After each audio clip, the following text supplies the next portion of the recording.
Hey y'all, it's Garth, the Big 615. You're going to hear the newest that country music has to offer. At the same time, you're going to hear the newest that the country classics have to offer. I want to hear the new single from George Strait, and I want to hear it right beside the new single from Luke Combs. That's the thing we call the Big 615. Download the free TuneIn app from the App Store. That's TuneIn. Or ask your device to play the Big 615 on TuneIn. Dealing with an accident and injury claim can be overwhelming. Let Phillips Law Firm fight for you. We understand the pain and suffering, and we're here to guide you through. Call 1-800-JUSTICE today for a free case review, or visit justiceforyou.com and let Phillips Law Firm help you on the road to recovery. Hey, this is BJ. Thanks for listening to our show's podcast. If you're a fan of all things geeky, you should check out my other podcast, BJ Shea's Geek Nation. We have new episodes every day, and you can check it out at bjgeeknation.com. Your home is going into foreclosure and you feel like a financial wreck. You don't know where to turn for accurate information. I'm bankruptcy attorney Travis Gagne. Let's talk about some legal options. If we work quickly, we can propose a plan to save your home, modify the loan, or in many cases even eliminate your second mortgage. The consultation is free. I've helped hundreds of people just like you make informed decisions about whether to save their home or exit it on a reasonable, organized timeline. The chapter you choose sets the tone for the next chapter of your life. Please contact me today at choosetherightchapter.com. That's choosetherightchapter.com. 99.9 KISW, The Rock of Seattle. So we always highlight excellence in broadcasting on this show. Okay. And the weatherman on the Today Show, Australia, well, he tried to do a live report on a farm, but he kept gagging because of the cattle smell. One thing I like to point out when you first hear this, I got really fired up at the fact that it's Australian broadcasting, and they start off with "Good day," and I just thought that made me so happy to hear. See, it's a little things, the stupid things that we say. They're like, "Oh, I'm Australian, good day," and then they do it. I'm like, "Yeah." And it got better from there. G'day, Timmy. Beautiful morning there. Oh, it's smelly. Yes, the air is very fresh here this morning, Carl. I can confirm. My goodness me. Whew, we've got some cattle that we're hand feed. Sorry. I got a case of the gags happening here, but I'm sorry. I'm such a city slicker because the smell of some of the animals, they're beautiful, but the smell, I mean. I'm really sorry, everybody. Toughen up, Timmy. Oh, my goodness.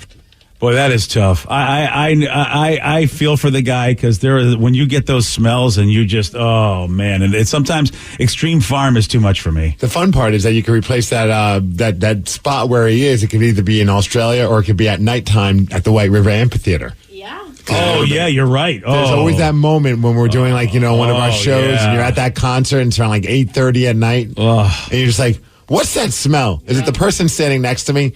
Oh no! It's farm country. I think one of my favorite experiences ever was when Godsmack was playing White River, and they're mid-set, and Sully Erna, the front man, was just like, "What is that smell?" And it finally dawned on him that, there's this for some reason, it just kind of it just kind of makes its way through the White River Amphitheater. Yeah, the air shifts. Yes. Yeah, it's like, you're all of a sudden you're downwind basically, and you're like, we're out in the country. There's a lot of cow ass happening. It is insane. Yeah, it is. The fertilizer situation is real out there. I wish that there's a way I bet Sully Erna's not the only artist that's ever called that out. Oh, no. And there'd be a great montage of all the frontmen or all bands that have ever mid performance said, "This place smells like crap." Yeah, and I wonder if there's any other place like that, that they've ever had to play. I wonder. It has to.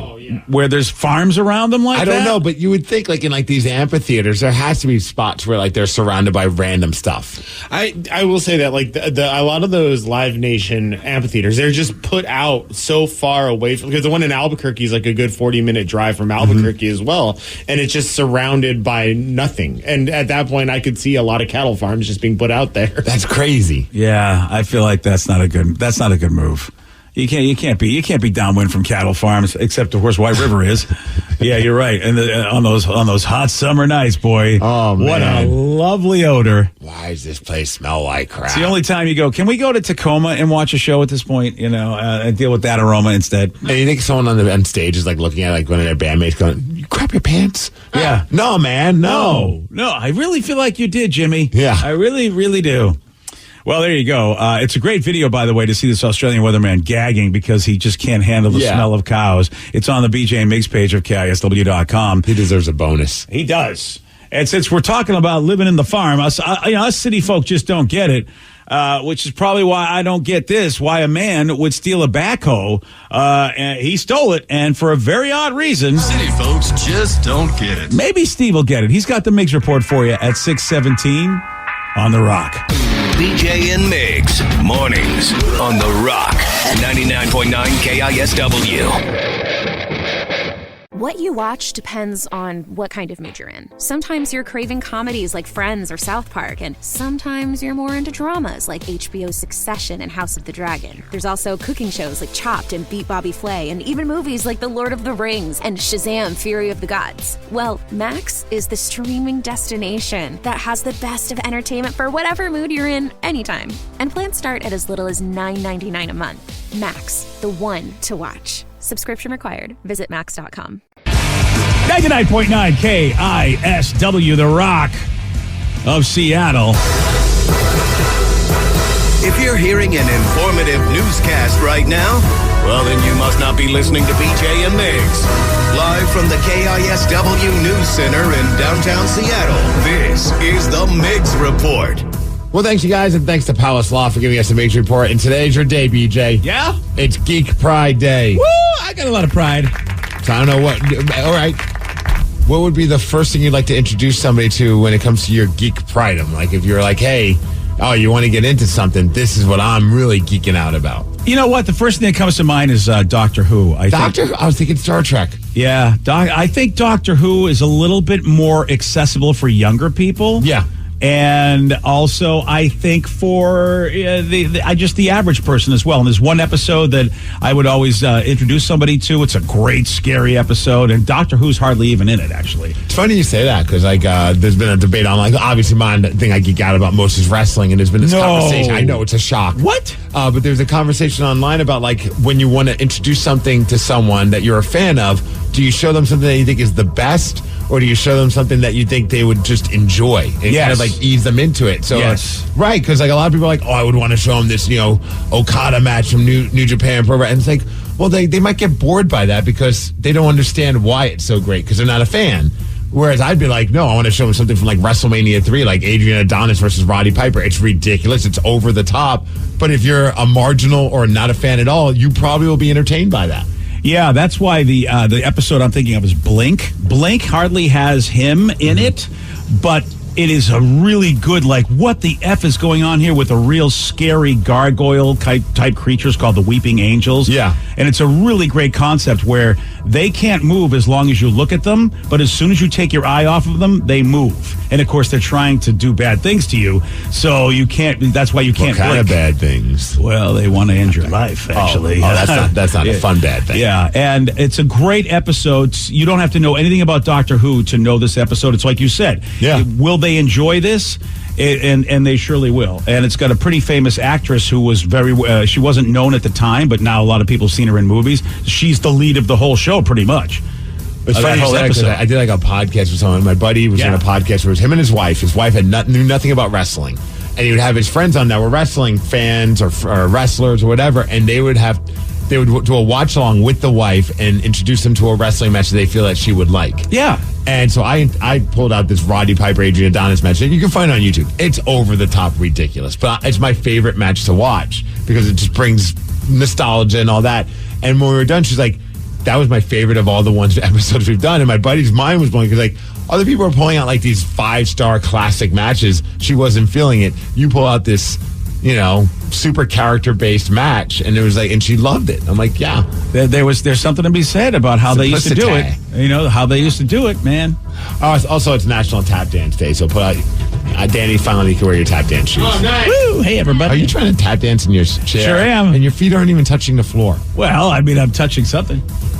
That's a personal thing. All right. Yeah, it's okay. Well, strange transition to backhoes, but let's talk about backhoes, guys. There's an Illinois man who was arrested. His name is Timothy. And, he was arrested in Nevada because he stole a backhoe and drove it to the airport so that he could catch his flight. What? Yeah, that's exactly what happened. He's in Illinois. He's like, I'm going to miss my flight.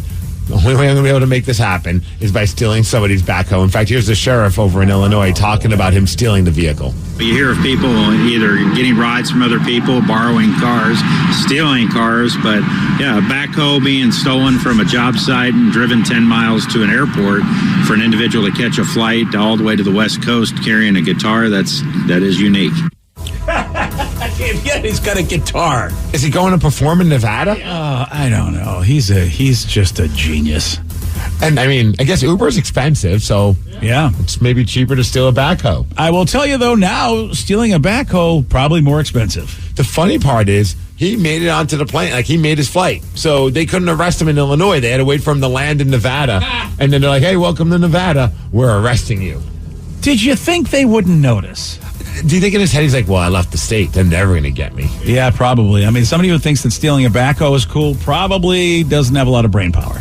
All right, do you think this guy, his name is Daniel, he's living... Daniel? He's a douche. Wow. Maybe you might agree. Yeah. Now, all Daniels are douches. Yeah, I thought we knew that. Wow. I mean, damn, Daniel, you're a douche. Well, this guy's in Florida, and I feel like he might be a fan of, speaking of geeking out, he might be a massive geek for the Terminator movies. Yeah. The reason why, he threw a brick through the window of a home saying that he's a time traveler on a mission to save a baby sleeping in the room from some future event. Okay, then. Instead of me explaining what happened, here's a local TV news report having to deliver this news. Daniel Dinkins claimed that he was a time traveler and that he threw a brick through the window of that Ocala home earlier this month to save a baby sleeping in the room from a future event. He also admitted to swimming in the family's pool.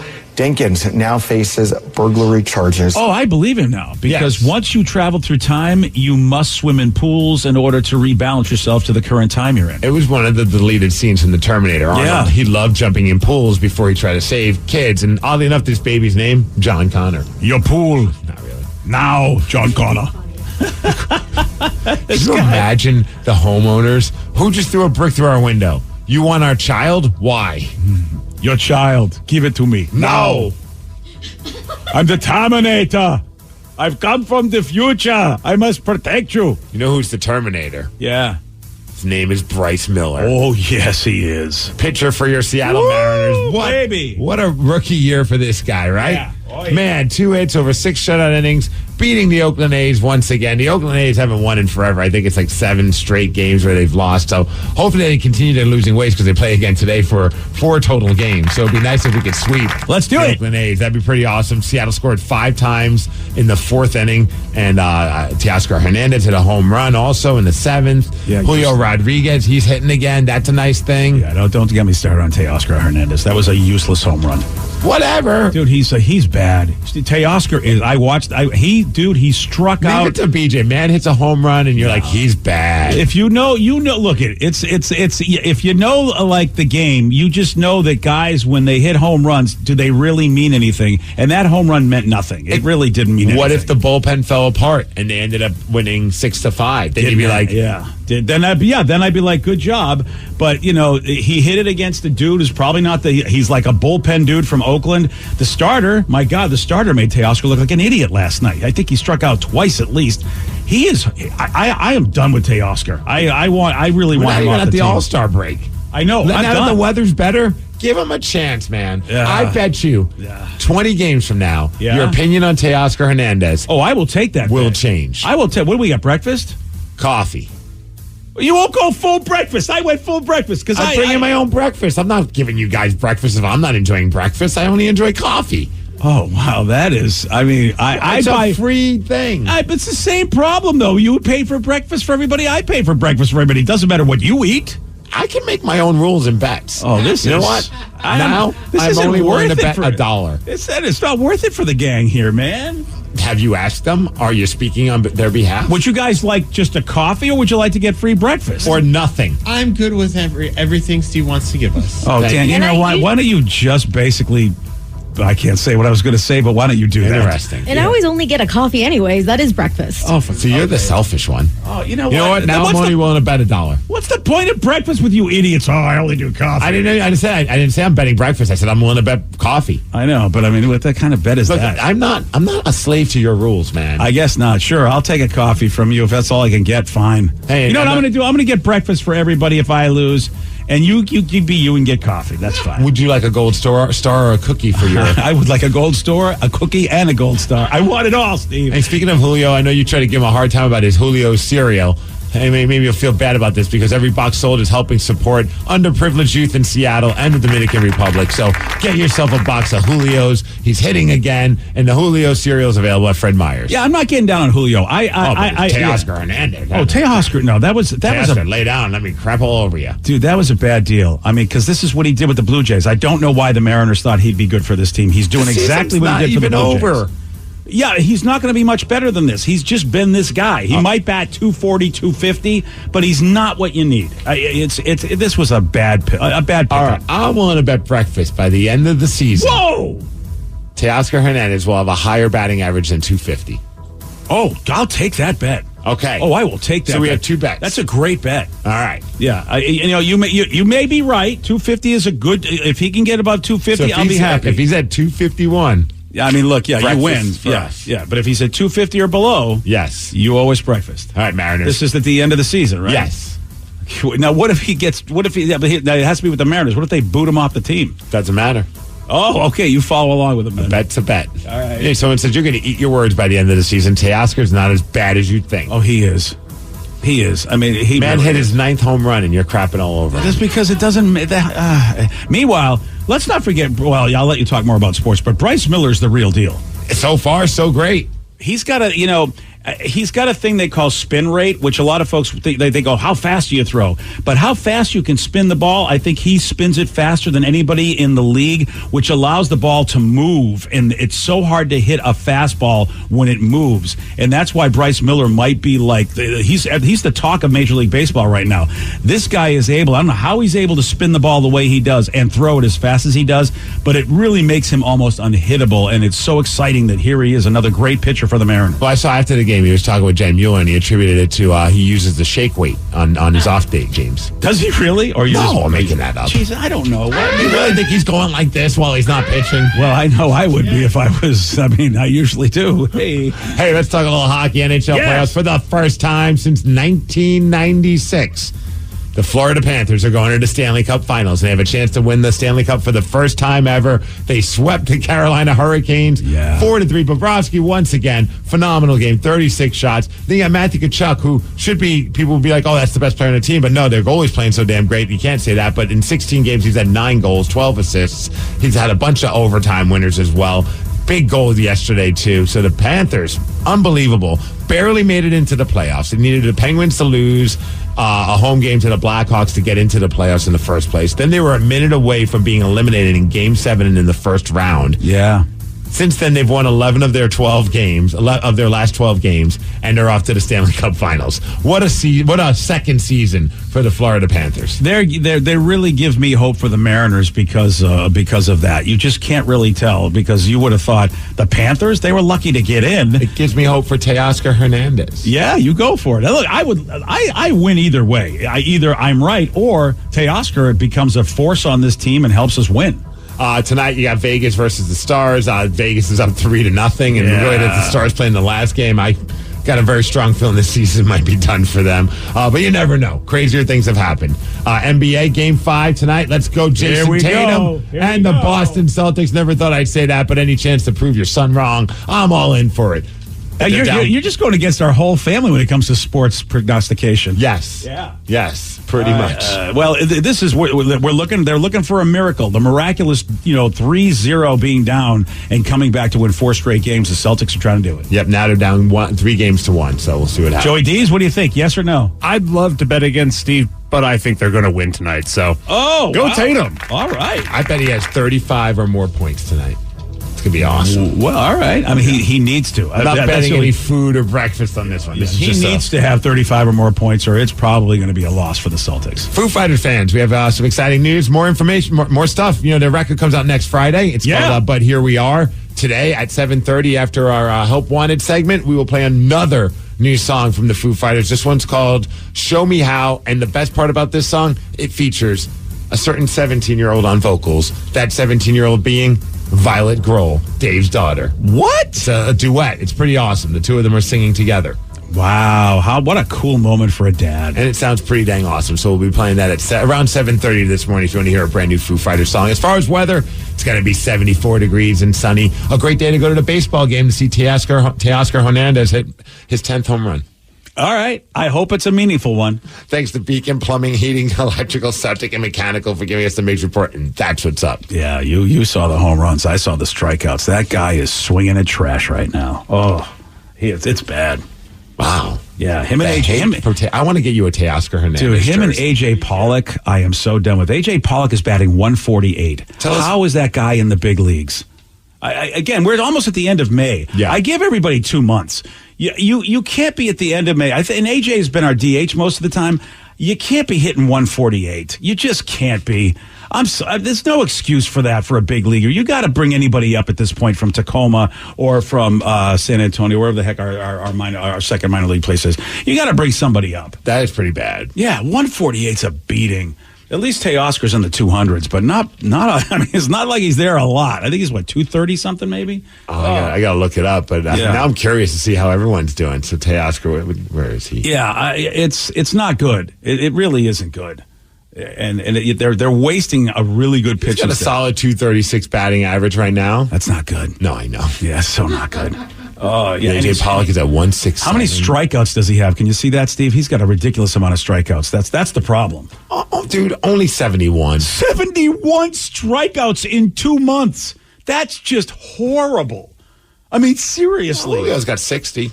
Yeah, that's bad too. But Julio, I have confidence he'll figure it out. Hey, your boy AJ Pollock's only got 20. He's doing pretty good. Yeah, but that's good for him. So he's not striking out a lot, but he's also not getting. Never mind. Don't get me started. I get all geeked out on this, and it's a sad thing. Yeah. Yesterday, Steve, he did get this one wrong. What was the name of Sabrina's cat and Sabrina the Teenage Witch? Oh crap. No, it's not crap. Son of a. I know you can do it. I don't need to hear you speak. I'm trying to help you think. No, you're not helping. You're making it worse. Damn it. Summer. No. April. No. Charity. No. I have to tell you, though, that cat wants to go into stripping. You've given it some really good names, Steve. Summer, April, and Charity. To the main stage, please. Yes, we were looking for Salem, because she's a witch. Named her cat Salem. You see how that... Yeah. Hey, you want a shot at beating Steve? You got it. 206-803-ROCK. We're playing Beat Migs. We'll do that at 6:47 on The Rock. Today's podcast was brought to you by Travis Gagne, bankruptcy attorney. He's here right now and has agreed to answer more of your questions about bankruptcy. I owe a lot of back taxes. Can bankruptcy help me? Bankruptcy can discharge back taxes under certain circumstances. Some types of taxes are never dischargeable, like if you have taxes from an employee, if you ran a business and didn't pay employee taxes or sales taxes. Those types of taxes cannot be discharged in bankruptcy. However, most people don't have those kind of taxes. Most people have just regular income taxes. If you owe income taxes and you filed your tax returns but just weren't able to pay the taxes, if the taxes are more than 3 years old and you filed the tax returns, those types of taxes can be discharged in bankruptcy in most circumstances, especially through a Chapter 13 case. Thanks, Travis. If you have more questions about bankruptcy, you can reach out to Travis anytime at ChooseTheRightChapter.com. That's ChooseTheRightChapter.com. Thanks for listening.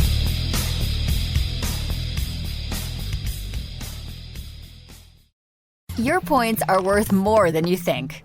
This first-class flight to Tokyo, you can book it in your credit card portal for 1.4 million points. Yowzers. With Point Me, you could redeem just 120,000 points for that same flight. Now that's more like it. Point Me gets you 6 to 12 times the value for your points. Your credit card points are worth more than you think. Point Me. Better flights, fewer points. Get started today at point.me. That's point.me. Hey there, it's your friend Stormy Warren here, and I want to invite you to my new home, the Big 615, exclusively on TuneIn. So what is the Big 615? Well, simply put, it's the official home of country music broadcasting live from Nashville to the world.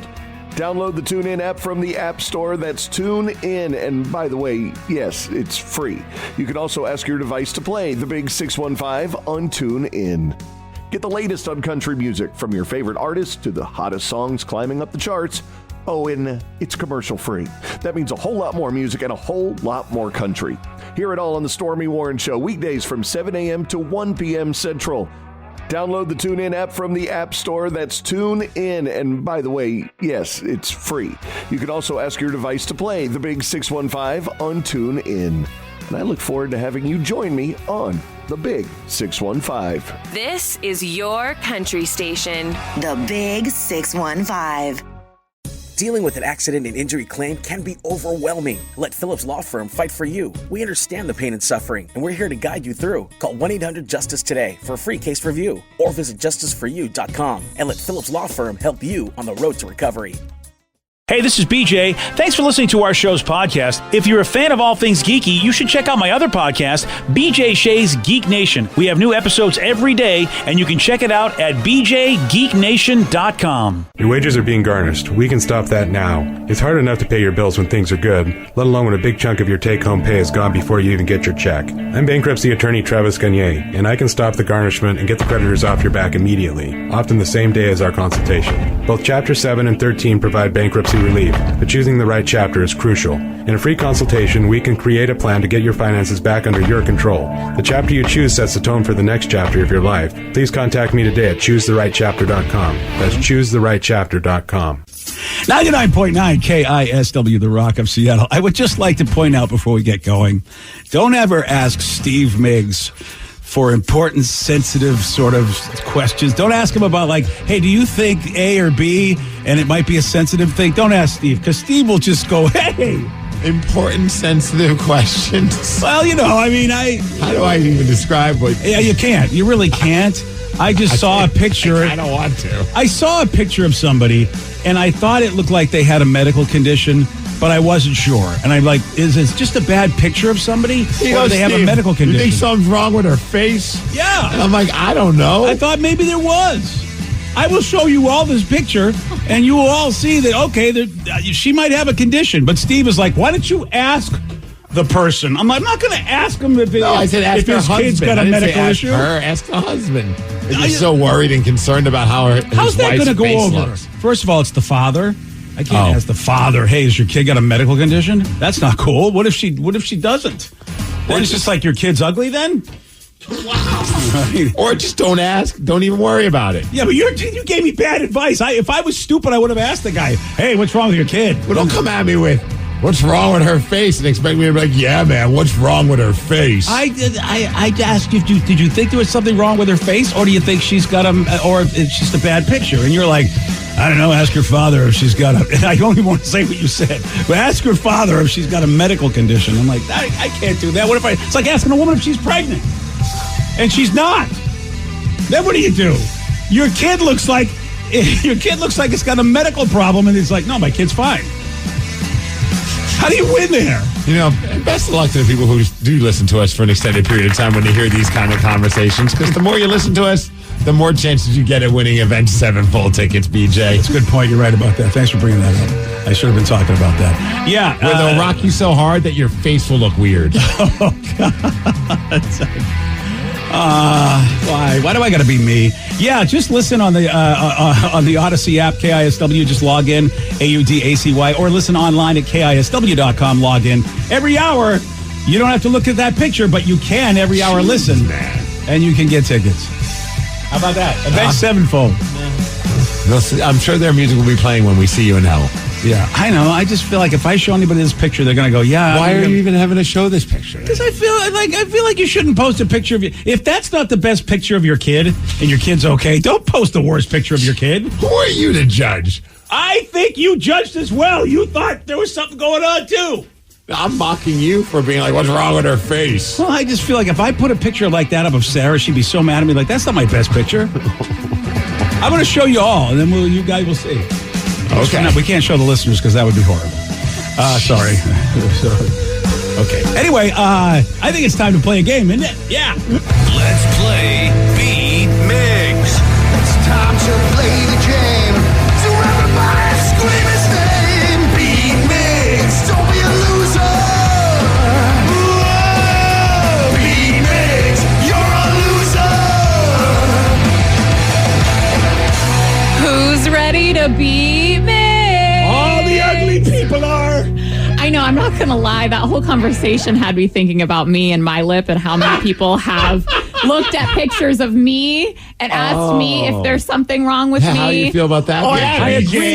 That's what I mean. This looks like one of Sarah's extreme pictures where it looks like she's had a medical problem. Well, because I was going to say, people have probably asked you and Mom, like, hey, is she okay? Because my mouth curves a one-way, an extreme. And I tell them, no, Sarah got her head stuck in an elevator at a very young age. This is why she's the way she is. So whatever this picture is of this kid, probably very adorable regardless. No, and no, I'm going to show you. You're going to go, okay. I'm scarred. I feel like I'm triggered. Right? I'm like, I've gotten so many people asking me, like, are you okay? Did you have a stroke? What's wrong with your face?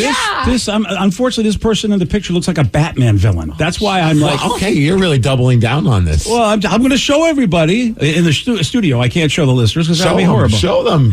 I'm not going to show the listeners. That would be horrible. No, show the people in the studio. Let them see what's up. I will. You want what, right now? Might as well. Well, it's hot. All right. Well, hot off the presses. All right, here we go. Look at that. Look at this. I don't know if you can see this. Can you see that picture?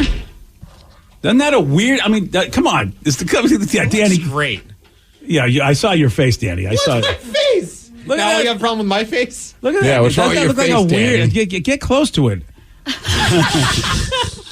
I mean, I feel like that's not that person's best picture. It looks like she just has an awkward smile. Yeah, that's what I probably wasn't ready for the camera. Yeah, but then that's or maybe an animal just started sniffing her butt when the picture. And do you think if that's just an awkward smile that a woman's not going to go? That's the picture you put up on me with me on Facebook. There's better pictures. Maybe people aren't so like obsessed with their looks like some people are.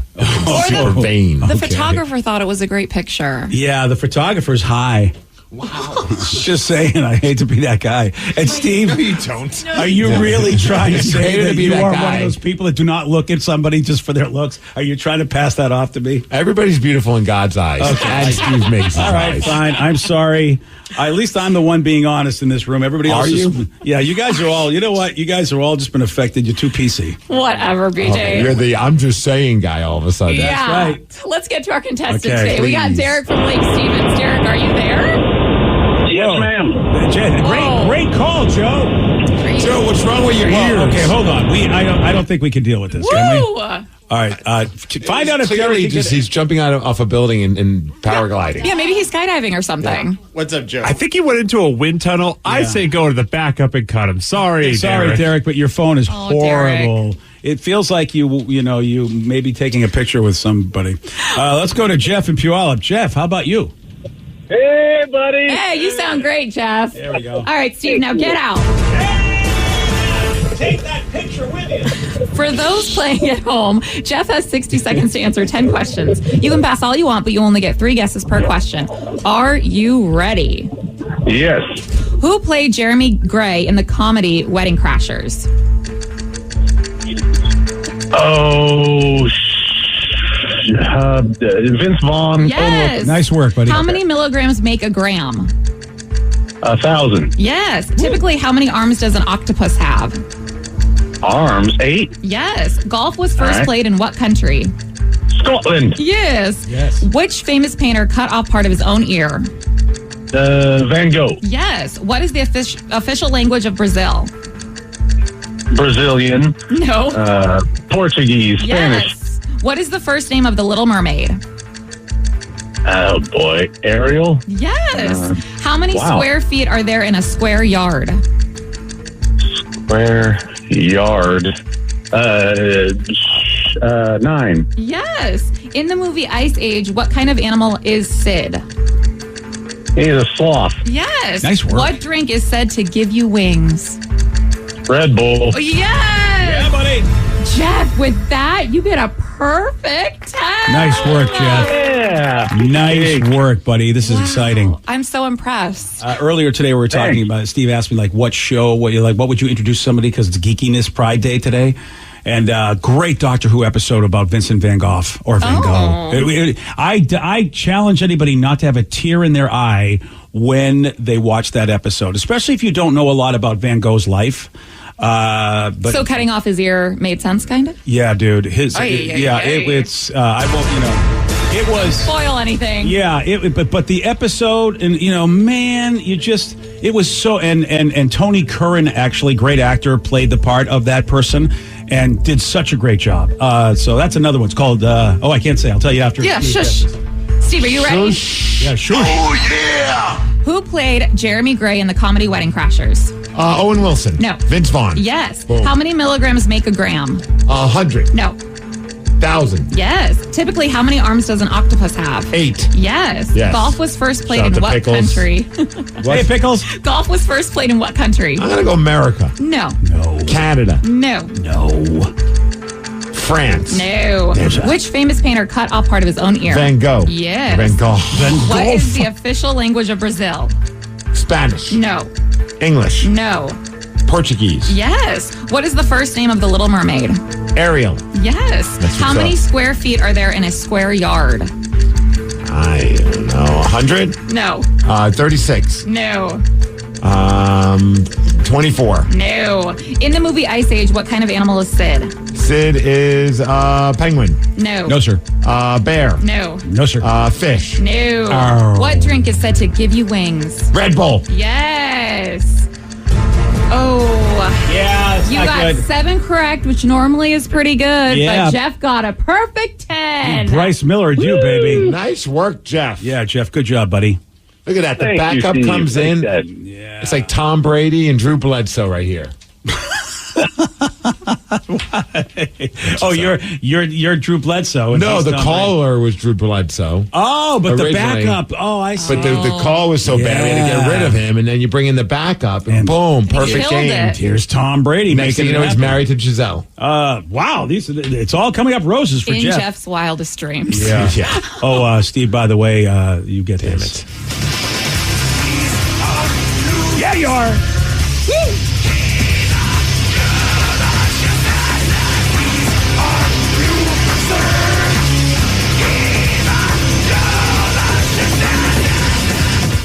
Golf was originally played in Scotland. Scotland. Yes. Yes. How many square feet are there in a square yard? 9. All right. You were going too big with that. Sorry about that. That's a problem I have.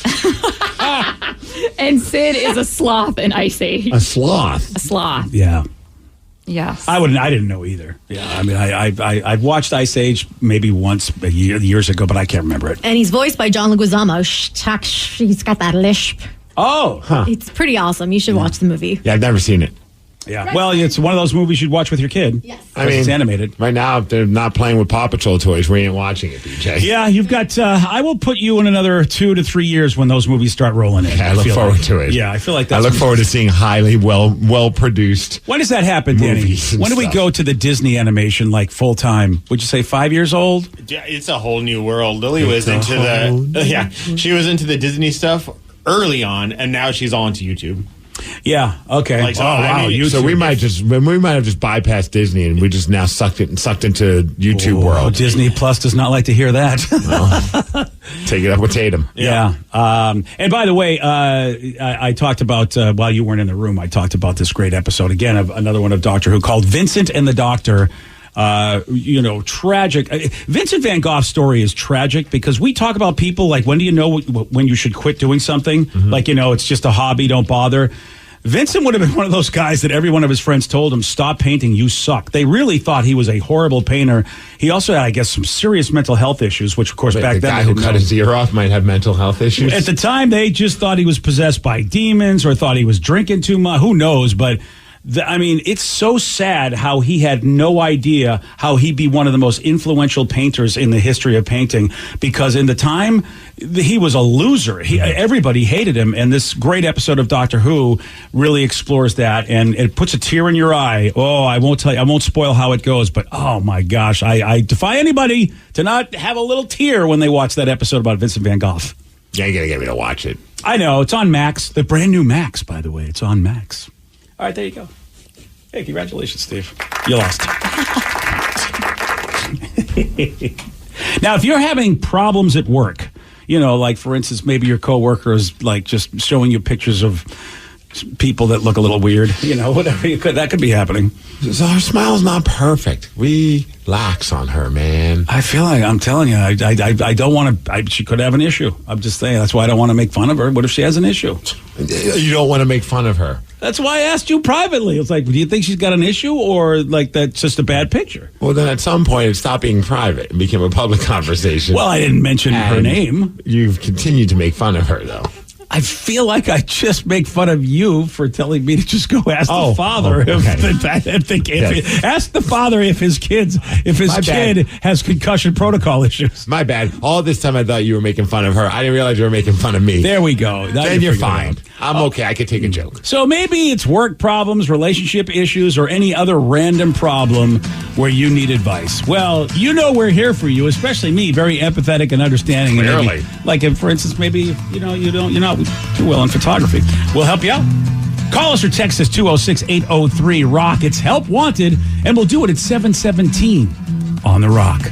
BJ and Migs, mornings on The Rock, 99.9 KISW. What you watch depends on what kind of mood you're in. Sometimes you're craving comedies like Friends or South Park, and sometimes you're more into dramas like HBO's Succession and House of the Dragon. There's also cooking shows like Chopped and Beat Bobby Flay, and even movies like The Lord of the Rings and Shazam! Fury of the Gods. Well, Max is the streaming destination that has the best of entertainment for whatever mood you're in anytime. And plans start at as little as $9.99 a month. Max, the one to watch. Subscription required. Visit Max.com. Nobody said adulting would be easy. Between work, family, chores, and activities, life can get real messy real fast. Good thing there's Simple Green All-Purpose Cleaner. Simple Green tackles even the toughest cleanup jobs in every room of your house. Simple Green has been a trusted cleaning brand for nearly 50 years, and it's now available in both lemon and lavender scents. So you get a cleaner that not only works hard, but leaves your home smelling fresh. Even better, Simple Green All-Purpose Cleaner is U.S. EPA Safer Choice certified for use around people, pets, and plants. Stronger, safer, fresher. That's the cleaning experience we all want, right?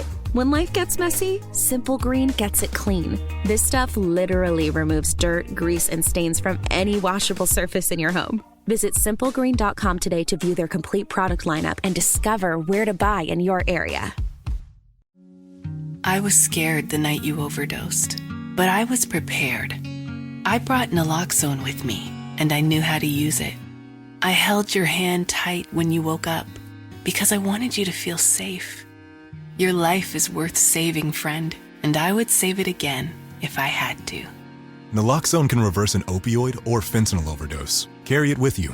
For more info, go to preventoverdosewa.org. A message from the Washington State Department of Health. Is your relationship going sideways? Have a family issue? Problems with your coworker? Do you need advice? We're here to help. No problem is too dumb. No dilemma is too silly. This is Help Wanted with BJ and Migs. 99.9 KISW, The Rock of Seattle. Now, what is Help Wanted? It's simple, man. For years, we've been getting lots of phone calls from you rockaholics asking us for help, and we never get through them, really. And we get, during Listeners on the Loose, it's like, man, we always have a ton left over. And we thought, why not just dedicate a whole segment where we can help you out, give you our advice from our years of experience of being stupid, being in way too much therapy. And it doesn't matter what the problem, work, relationship, no matter how dumb it is, Steve is definitely qualified for the dumb ones. Oh, that's all I know is stupidity. Stupidity, integrity. They are so close with the T's.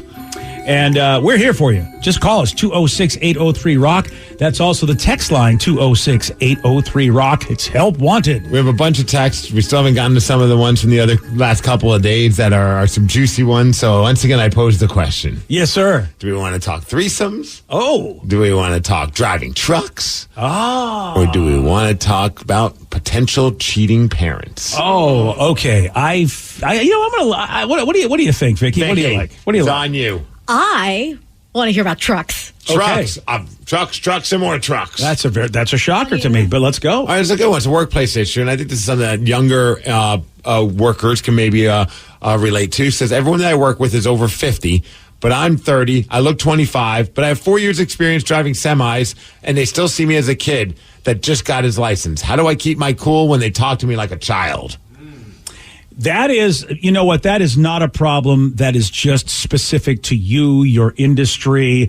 It is something that dudes do. The young dude, there's always the person that's going to be the one that gets hazed and will be that guy for a long time. I don't know if you've experienced that much when you've been the entry-level guy in something, or the young guy. Absolutely. It is. Nobody takes you serious. Not nobody. A lot of people won't, or they give off the vibe. But sometimes it's internal. You're thinking that they're not taking you serious, but quite possibly they are. Yeah, and there are times, though, I do see his point. Like, are they making fun of you, like goofing on you, just messing with you for being the newbie? Or I totally can see the side of they don't trust you, even though you have this experience, because it happens sometimes, whether they mean to or not. He needs to honk his horn for us. That's the only way to show his maturity. Oh, yeah, give us a call and honk your horn. Yeah. Here's what I, at least from my experience being both young and now old, because in our industry, every year we go to this convention, and Steve, for me, it feels like everybody's getting younger and younger. And I really keep saying the same age. Yeah, no, it's bad, man, because I just feel a little threatened. I have to tell my brain, don't be threatened by these folks. They're good people. But I think that's a part of it. Mm-hmm. I think that when old people see young people come in, it is a sign of their own mortality. You know what's coming down the road. You know eventually you are not going to know as much as them. You're not going to be able to move as well as them. It's just going to happen. And we tend to, I think, then want to take advantage of those and keep showing those young people, I know more than you. You're stupid. You're not better than me. Or give them such a hard time that you almost push them out of whatever the job is. So, and that could be. Maybe everyone there sees you as a threat. Yeah. So my advice to anybody that's new is to build the trust with dudes. I can't speak for women. I don't know how women do this. But for men, on average, you go up to them and ask them about their issues with their father. That's how you do it, BJ. That's what you do. Yeah, that's how you get that. Probably works for everybody. But Steve, think about it. If you just build trust, you be a good soldier, that really endears you with everybody. They go, okay, this person is not trying to do anything different. This person understands their place.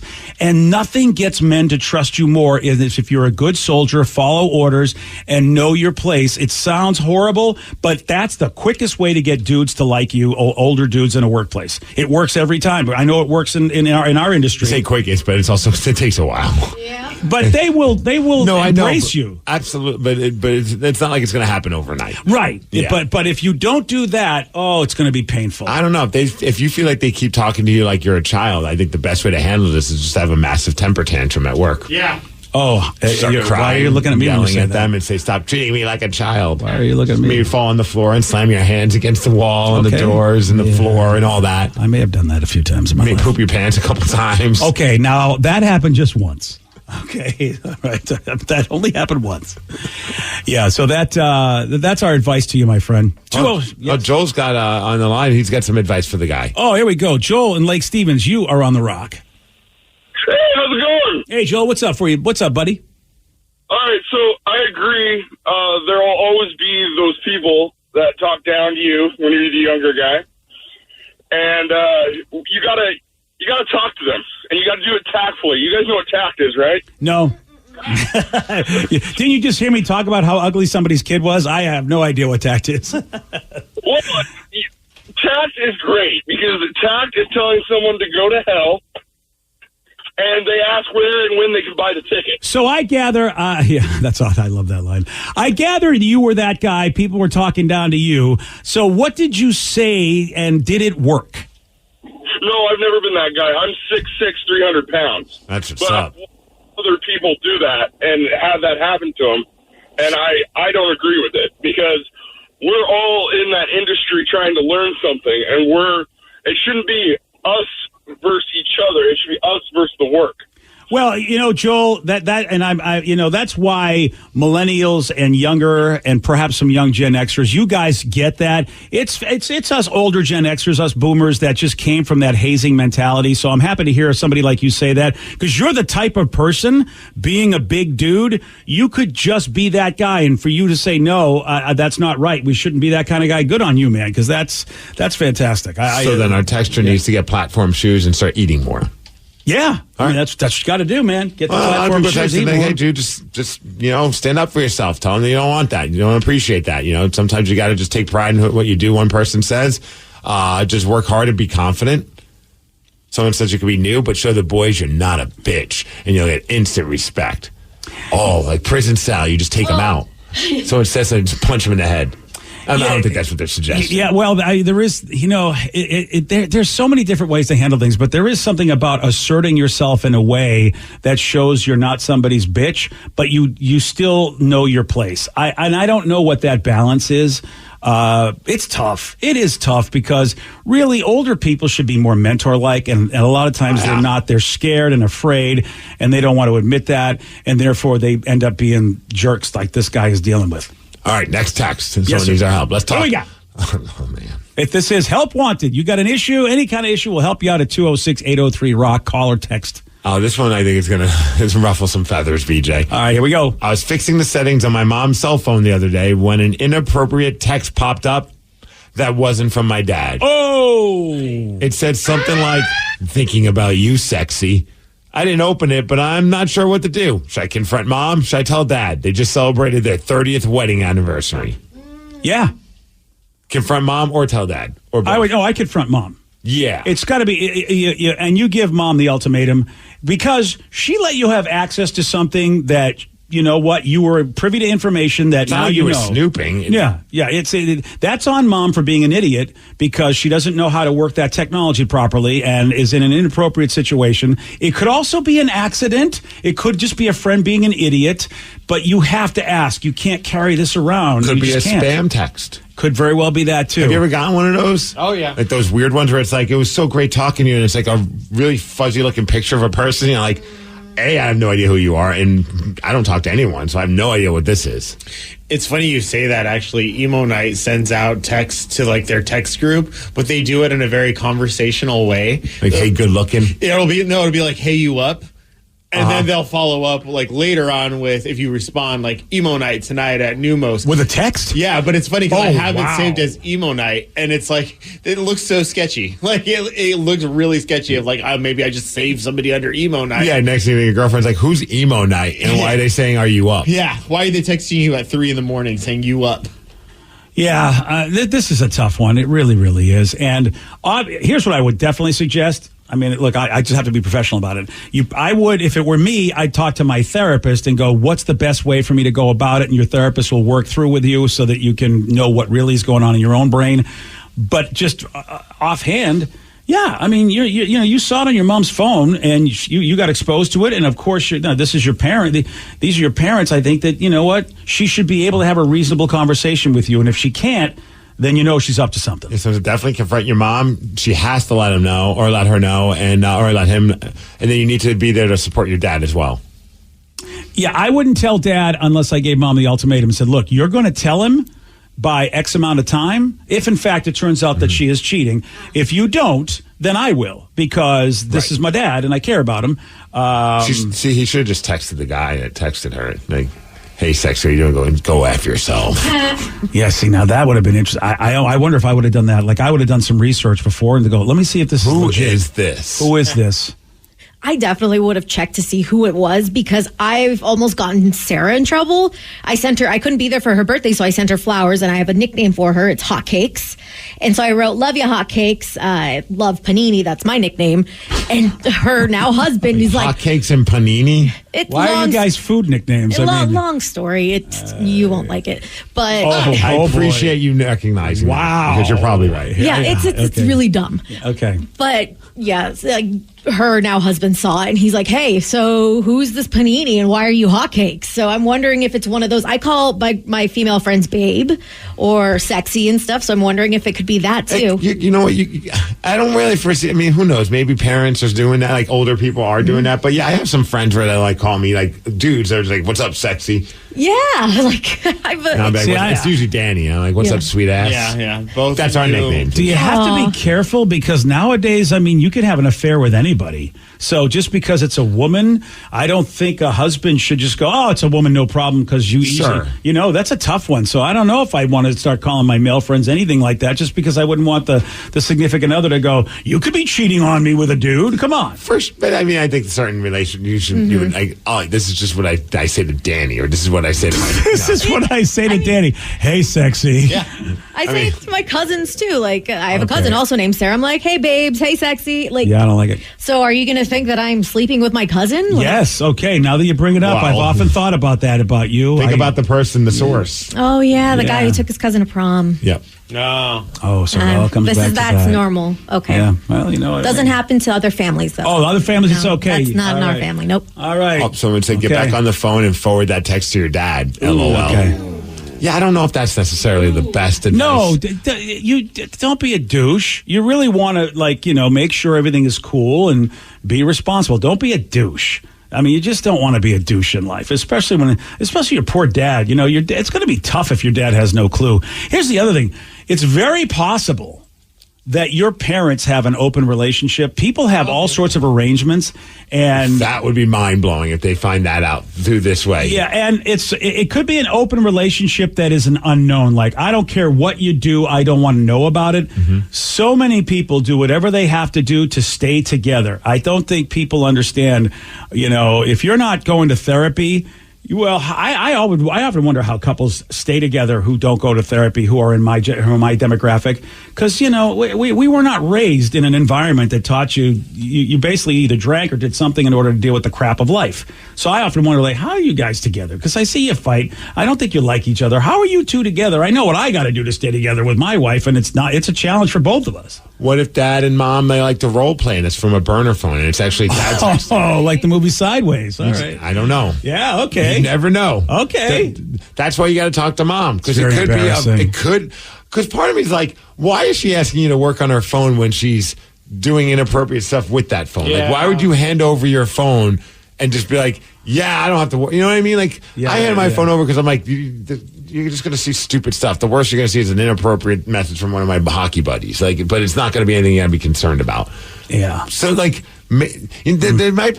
I can't see how mom would do something that dumb. Unless she's just ignorant to technology. Quite possibly. That's the only thing I can think of, Steve. But you're right. You'd think normally you'd be like, but I mean, you know what Sarah did? Sarah's showing naked pictures of herself to her in-laws. And she's a lot younger than, Well, and also her husband was in the picture. Yeah.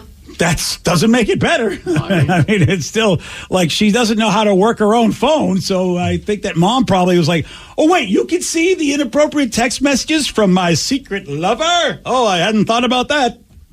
I was just trying you to help me get open this app. I want to buy stuff at Amazon. The app that they're trying to open. Yeah, that's it. Hey, we've got some cool news. Because as you know, we're getting closer and closer. I mean, a week from tomorrow, the Foo Fighters' new album drops. And it's, of course, But Here We Are. Obviously a big album since it's the first one since the demise of Taylor Hawkins. And we've got a brand new song that we're getting to play today. This is special because it features vocals from Dave Grohl's daughter, Violet, which... it's really cool. Yeah, 17-year-old daughter. I have heard that she has an amazing voice, and the idea that she gets to sing with her dad, it's got to be like an amazing moment for Dave. Here's the song. It's called Show Me How. Again, Dave Grohl and his daughter Violet, brand new Foo Fighters on the Rock. Today's podcast was brought to you by Travis Gagne, bankruptcy attorney. He's here right now and has agreed to answer more of your questions about bankruptcy. I have lots of tickets that I haven't paid. Can those be discharged through a bankruptcy? Yes, there are some limits on what we can do with tickets. Tickets cannot be discharged in a full bankruptcy. In a Chapter 7 case, that won't help you get your license back. But in Chapter 13 reorganization, tickets are dischargeable. Most types of tickets are dischargeable. So you would have to pay back some of the tickets in a Chapter 13 case, but the vast majority of them could be discharged if you complete the plan.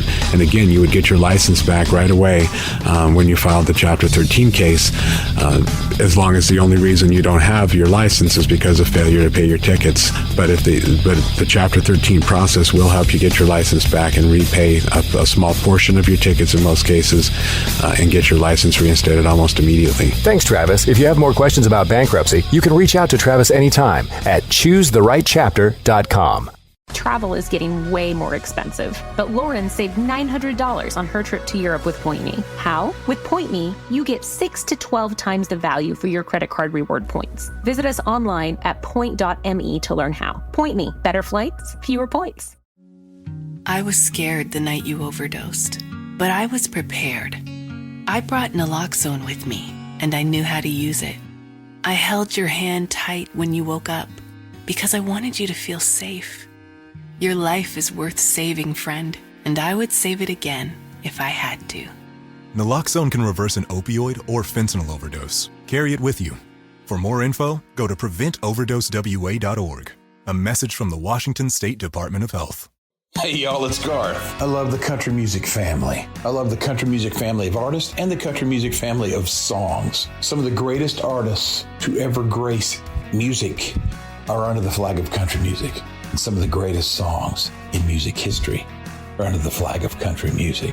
The Big 615, you're going to hear the newest that country music has to offer. At the same time, you're going to hear the newest that the country classics have to offer. I want to hear the new single from George Strait, and I want to hear it right beside the new single from Luke Combs. And I think the country music family is one of those families that is very inclusive and wants both the established artists and the new artists to be side by side in this thing we call country music. Download the TuneIn app from the App Store. That's TuneIn. And by the way, yes, it's free. You can also ask your device to play the Big 615 on TuneIn.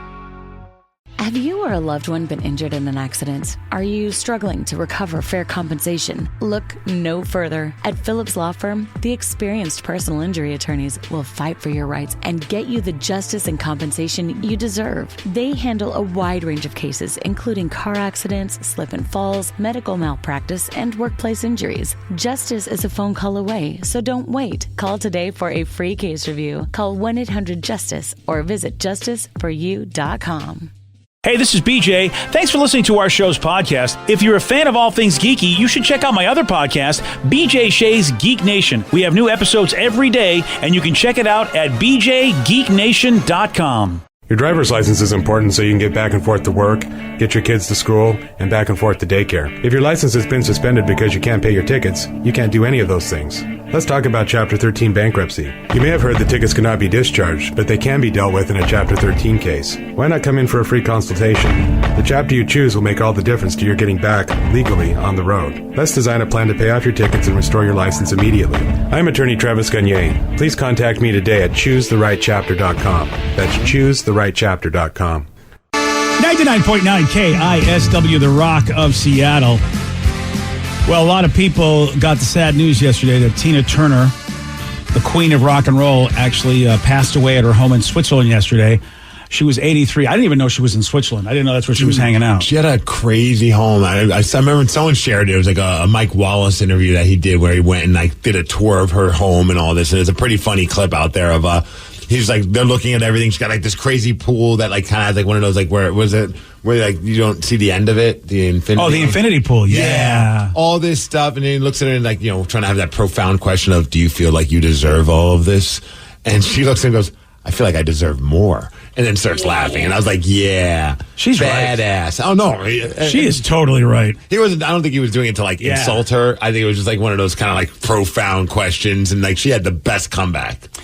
Yeah, that's a great question from Mike Wallace, because there are some people that do feel guilty even though they've definitely earned what they've earned. It's a great question.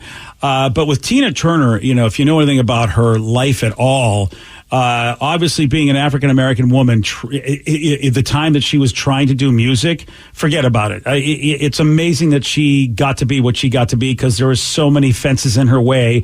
Then, of course, her troubles with her husband, Ike. husband, yeah. Yeah, and the fact that she was still able to be what she was, oh, yeah, she deserved that and more. Dude, I was such a fan as a kid. It's just kind of crazy because I was such a metal guy. And it's funny when now I see people calling her the queen of rock and roll because she really did have a rock vibe to her. Yeah. In a lot of her songs, like I look back on some of the songs I loved, and there was a rock edge to it. Yeah, there was cheesy production, but that was the time, the 80s. Oh, yeah. Production. But then you look back on like the stuff she was doing when she was younger, and I just saw recently a video of her performing Proud Mary live, and I was like, oh, yeah. Oh, my goodness, man. Yeah. She rocked that up, and it was pretty awesome. And I remember seeing some interview that she did where it was basically talking about her awful relationship with her husband at the time, and she handed over everything to him to get out of that marriage. Like when she got divorced, she's like, take all the publishing, take this, take that, take all of this, take all of my past because I want my future. And it was like, wow, that's really powerful. And then comes back in the 80s and just crushes it. Yeah, you would think it would, like, the best years were behind her. A lot of people think that sometimes when they have to make that deal with the devil that she made, and then she comes out with this tune. It's physical, only logical. You must try So 80s. I know. But man, this part, you hear the guitars come in. What's love got to do with it? Look at that hair, man. I mean, that hair is insane in that video. Dude, as a teen, even younger, I was massively crushing out on her. That's when I realized I was a guy. Like, I was always like, geez, she was like top tier. And when not that matters in a tribute, but as a kid, I remember just being like, I'm a fan. And when you look at her, she's at least in her 40s. And when you think about the time this came out, she's Madonna and, Cyndi Lauper. I mean, those are the folks that she's competing against. And she's standing there and holding her own, competing in that world at that time. Dude, at that time, she was so popular. She did a concert in front of like 130,000 people. It's I think insane. in Rio de Janeiro. Rio de Janeiro. Rio de Janeiro, yeah. Yeah. And we were talking about Tina Turner because she passed away yesterday at 83 years old. Lots of health problems. When you're at 83, that can happen. The cancer, stroke, kidney failure. So she was dealing with all that and finally succumbed to that yesterday. So you said Thunderdome, Mad Max. Yeah. I'll never forget her. Oh, dude, that was such a badass. She had the shaved side of her head. Yeah. And she was ahead of her time because now that's a look. Yeah. At the time, it wasn't. You're right. I mean, that look that she has there, you're absolutely right. That's something that people rock today, and she was doing it all those years ago. Yeah. Again, Tina, fantastic. And, all of the hurdles that she had to jump over that the average person, if you will, who didn't look like she didn't have to go through. And yet she still became what she became. I mean, it just, to me, means even more. Can we listen to it? Because even that text says, can we hear We Don't Need Another Hero? That's right. I forgot about that one. That was the song from Mad Max. Yeah, you're right. That's a great one.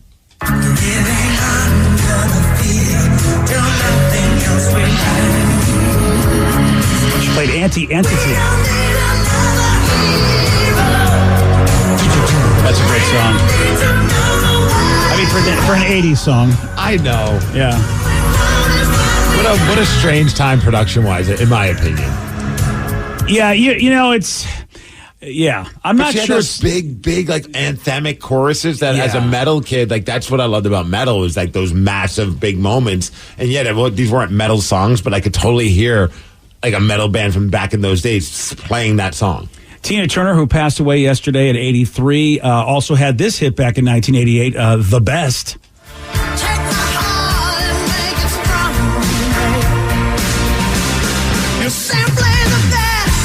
Yeah, makes me feel like I just won trivia. I was going to say the only reason I know this song is because Is that really it? Yeah.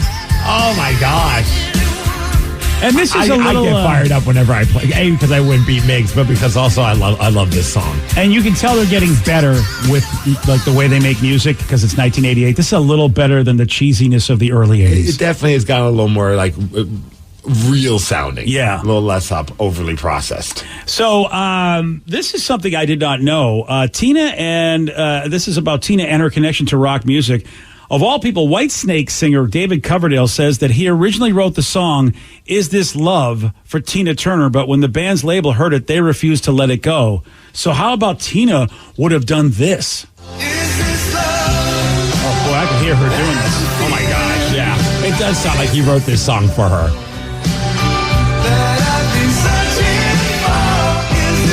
This is a big song for them, so yes, they were smart not to have him give it to her. That's kind of funny. Yeah. And it totally doesn't even sound like a rock song. It sounds like a pop, easy listening song that I could hear Tina Turner's voice on. Normally, when you hear stuff done by the OG that we know, you go, yeah, there's nobody else that could have done this. But actually hearing that, I mean, look, David does a great job, but I think Tina would have done a better job. I think it's just her voice and the way she, like you talked about her, Steve, just that amazing sound. Yeah. Nothing against David, but I think Tina would have knocked that out of the park. Those pipes, forget about it. Yeah. Oh, a lot of people texting it. Someone said her best performance was as the Acid Queen in the movie Tommy. Loved her. A lot of people are texting about I forgot that. about that. Boy, she did so much. A lot of people are also saying Mad Max Beyond Thunderdome. Yeah. That was such a great role. Yeah, is she, man... You think about the life she had when she finally, like you said, Steve, she said, I'll give you all my past so that I can get my future. And look at the future she made for herself. Unreal. Because Ike Turner, who cares about him? And deservingly so. Yeah, but even still, they did a lot of stuff together. But I would argue that she was the more talented of the two anyway. And of course, because of his infamous behavior, he's even more of somebody you don't care about. But she was the one, and good for her. Glad that she got to have the career on her own that she deserved. It's an outpouring of love. It seems like she's just like one of those it's funny. As I remember, when I saw the news, I was like, oh man, that kind of bums me out. And it just triggered so many childhood memories of listening to her and seeing whenever her music videos came on. I would just be like, yeah, of course. I was crushing on her, but I was enjoying the music too. It was I thought some pop stars were hot, but I didn't like their music. I thought she was hot, but I also loved her music. I thought she was cool. Yeah. Yeah. I mean, that's to cross over like she did. Pretty amazing. So it's a Ghost covered We Don't Need Another Hero on their most recent EP. Oh, that's cool. The rock band Ghost, yeah. Yeah. I'll have to hear that at some point. Yeah, I wonder if she ever got to hear that. Yeah, that would be cool. I mean, again, at this age, it's... Or maybe she's just I don't care. A lot of bands have covered my music. They think I need to hear every band that covers my songs. I feel like Tina's in the room. Do we have it? Do we have Ghost? If we do... We do? There's an ad, yeah. Hold on. Oh, damn those ads. Son of a... Doesn't anybody have a YouTube account where we can just sign in? Companies should have one that we pay for it, like a YouTube Premium. That'd be nice. And then they should give us the password. Yes. For our own personal use. Of course.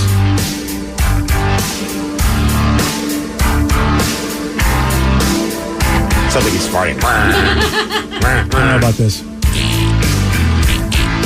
All right. It's like the fart bass sound. Yeah, I don't know. Out of the ruins, out from the wreckage. I wouldn't even know We Don't Need Another Hero yet. Not until I hear the chorus. No. Yeah. This isn't something I would be I'm not freaking out how awesome it is, but I love the fact that the band has changed it up so you don't even know what the hell you're listening to. We are the children. All right. It's getting better. It's growing on me. Yeah, it's okay. I mean, but I know the other tune, so that's why my brain is like, what is this? The fart bass sound is not as distracting anymore. The fart bass sound. And I wonder when we are ever gonna change. I don't know. All right, let's hear it. Living under the fear. It's gonna give it to you, BJ. I feel like she got to the chorus quicker. Well, the song was a little bit more upbeat. All right. Oh, they got the do. Okay, they're in. Yeah, it's a pretty good version. Chorus is good. It's okay. I like the chorus a lot. I feel like the lead up is a little much, for me anyway. But I'm used to the other one. But it's good. You said this was from Terminator? No, from Ghost. The band Ghost. Oh yeah, but from Mad Max originally. From Mad Max. Yeah. Yeah. I thought you said it was from Terminator because they have this weird Terminator Ghost line. Yeah. I thought you said Terminator. Oh yeah, it does look more. I mean, well, yeah, that is weird because Mad Max wasn't about robots so much. I think It's just more, well, maybe cyborg-like people. It's hard to say. It's a very steampunk. And, well, I don't know if it's steampunk either. I don't know what to call Mad Max. Just dystopian future, maybe? Yeah, just crazy ass. That's what I call it. Crazy ass. And she made that movie. Yeah, it's been a while since I've seen that. So I forget. I know it was good. Of course, you know, and it was the Mel Gibson one, right? And every time I think of that, Mel Gibson, he just like ruins everything because of Mel being Mel. You think of Ike Turner and everything, and then you think of Mel. So, yeah. Well, Tina Turner passed away at 83 years old. And an amazing, amazing contribution to the art of the world. So, and in the Rock and Roll Hall of Fame, not once, but twice. Oh, really? Yeah, she got in as a solo artist, but also got in for Ike and Tina Turner. Dang. Right? All right. That's pretty cool. Yeah. That's very, very cool. Wow. One of the stars of The Sopranos says that he doesn't have problems taking pictures with fans, but there is one type of pose that they absolutely refuse to do in pictures, even though people ask them to do it all the time. You're going to hear from them at 8:17 on The Rock. BJ and Migs, mornings on The Rock, 99.9 KISW. What you watch depends on what kind of mood you're in. Sometimes you're craving comedies like Friends or South Park, and sometimes you're more into dramas like HBO's Succession and House of the Dragon. There's also cooking shows like Chopped and Beat Bobby Flay, and even movies like The Lord of the Rings and Shazam! Fury of the Gods. Well, Max is the streaming destination that has the best of entertainment for whatever mood you're in anytime. And plans start at as little as $9.99 a month. Max, the one to watch. Subscription required. Visit Max.com. Nobody said adulting would be easy. Between work, family, chores, and activities, life can get real messy real fast. Good thing there's Simple Green All-Purpose Cleaner. Simple Green tackles even the toughest cleanup jobs in every room of your house. Simple Green has been a trusted cleaning brand for nearly 50 years, and it's now available in both lemon and lavender scents. So you get a cleaner that not only works hard, but leaves your home smelling fresh. Even better, Simple Green All-Purpose Cleaner is U.S. EPA Safer Choice certified for use around people, pets, and plants. Stronger, safer, fresher. That's the cleaning experience we all want, right? When life gets messy, Simple Green gets it clean. This stuff literally removes dirt, grease, and stains from any washable surface in your home. Visit simplegreen.com today to view their complete product lineup and discover where to buy in your area. I was scared the night you overdosed, but I was prepared.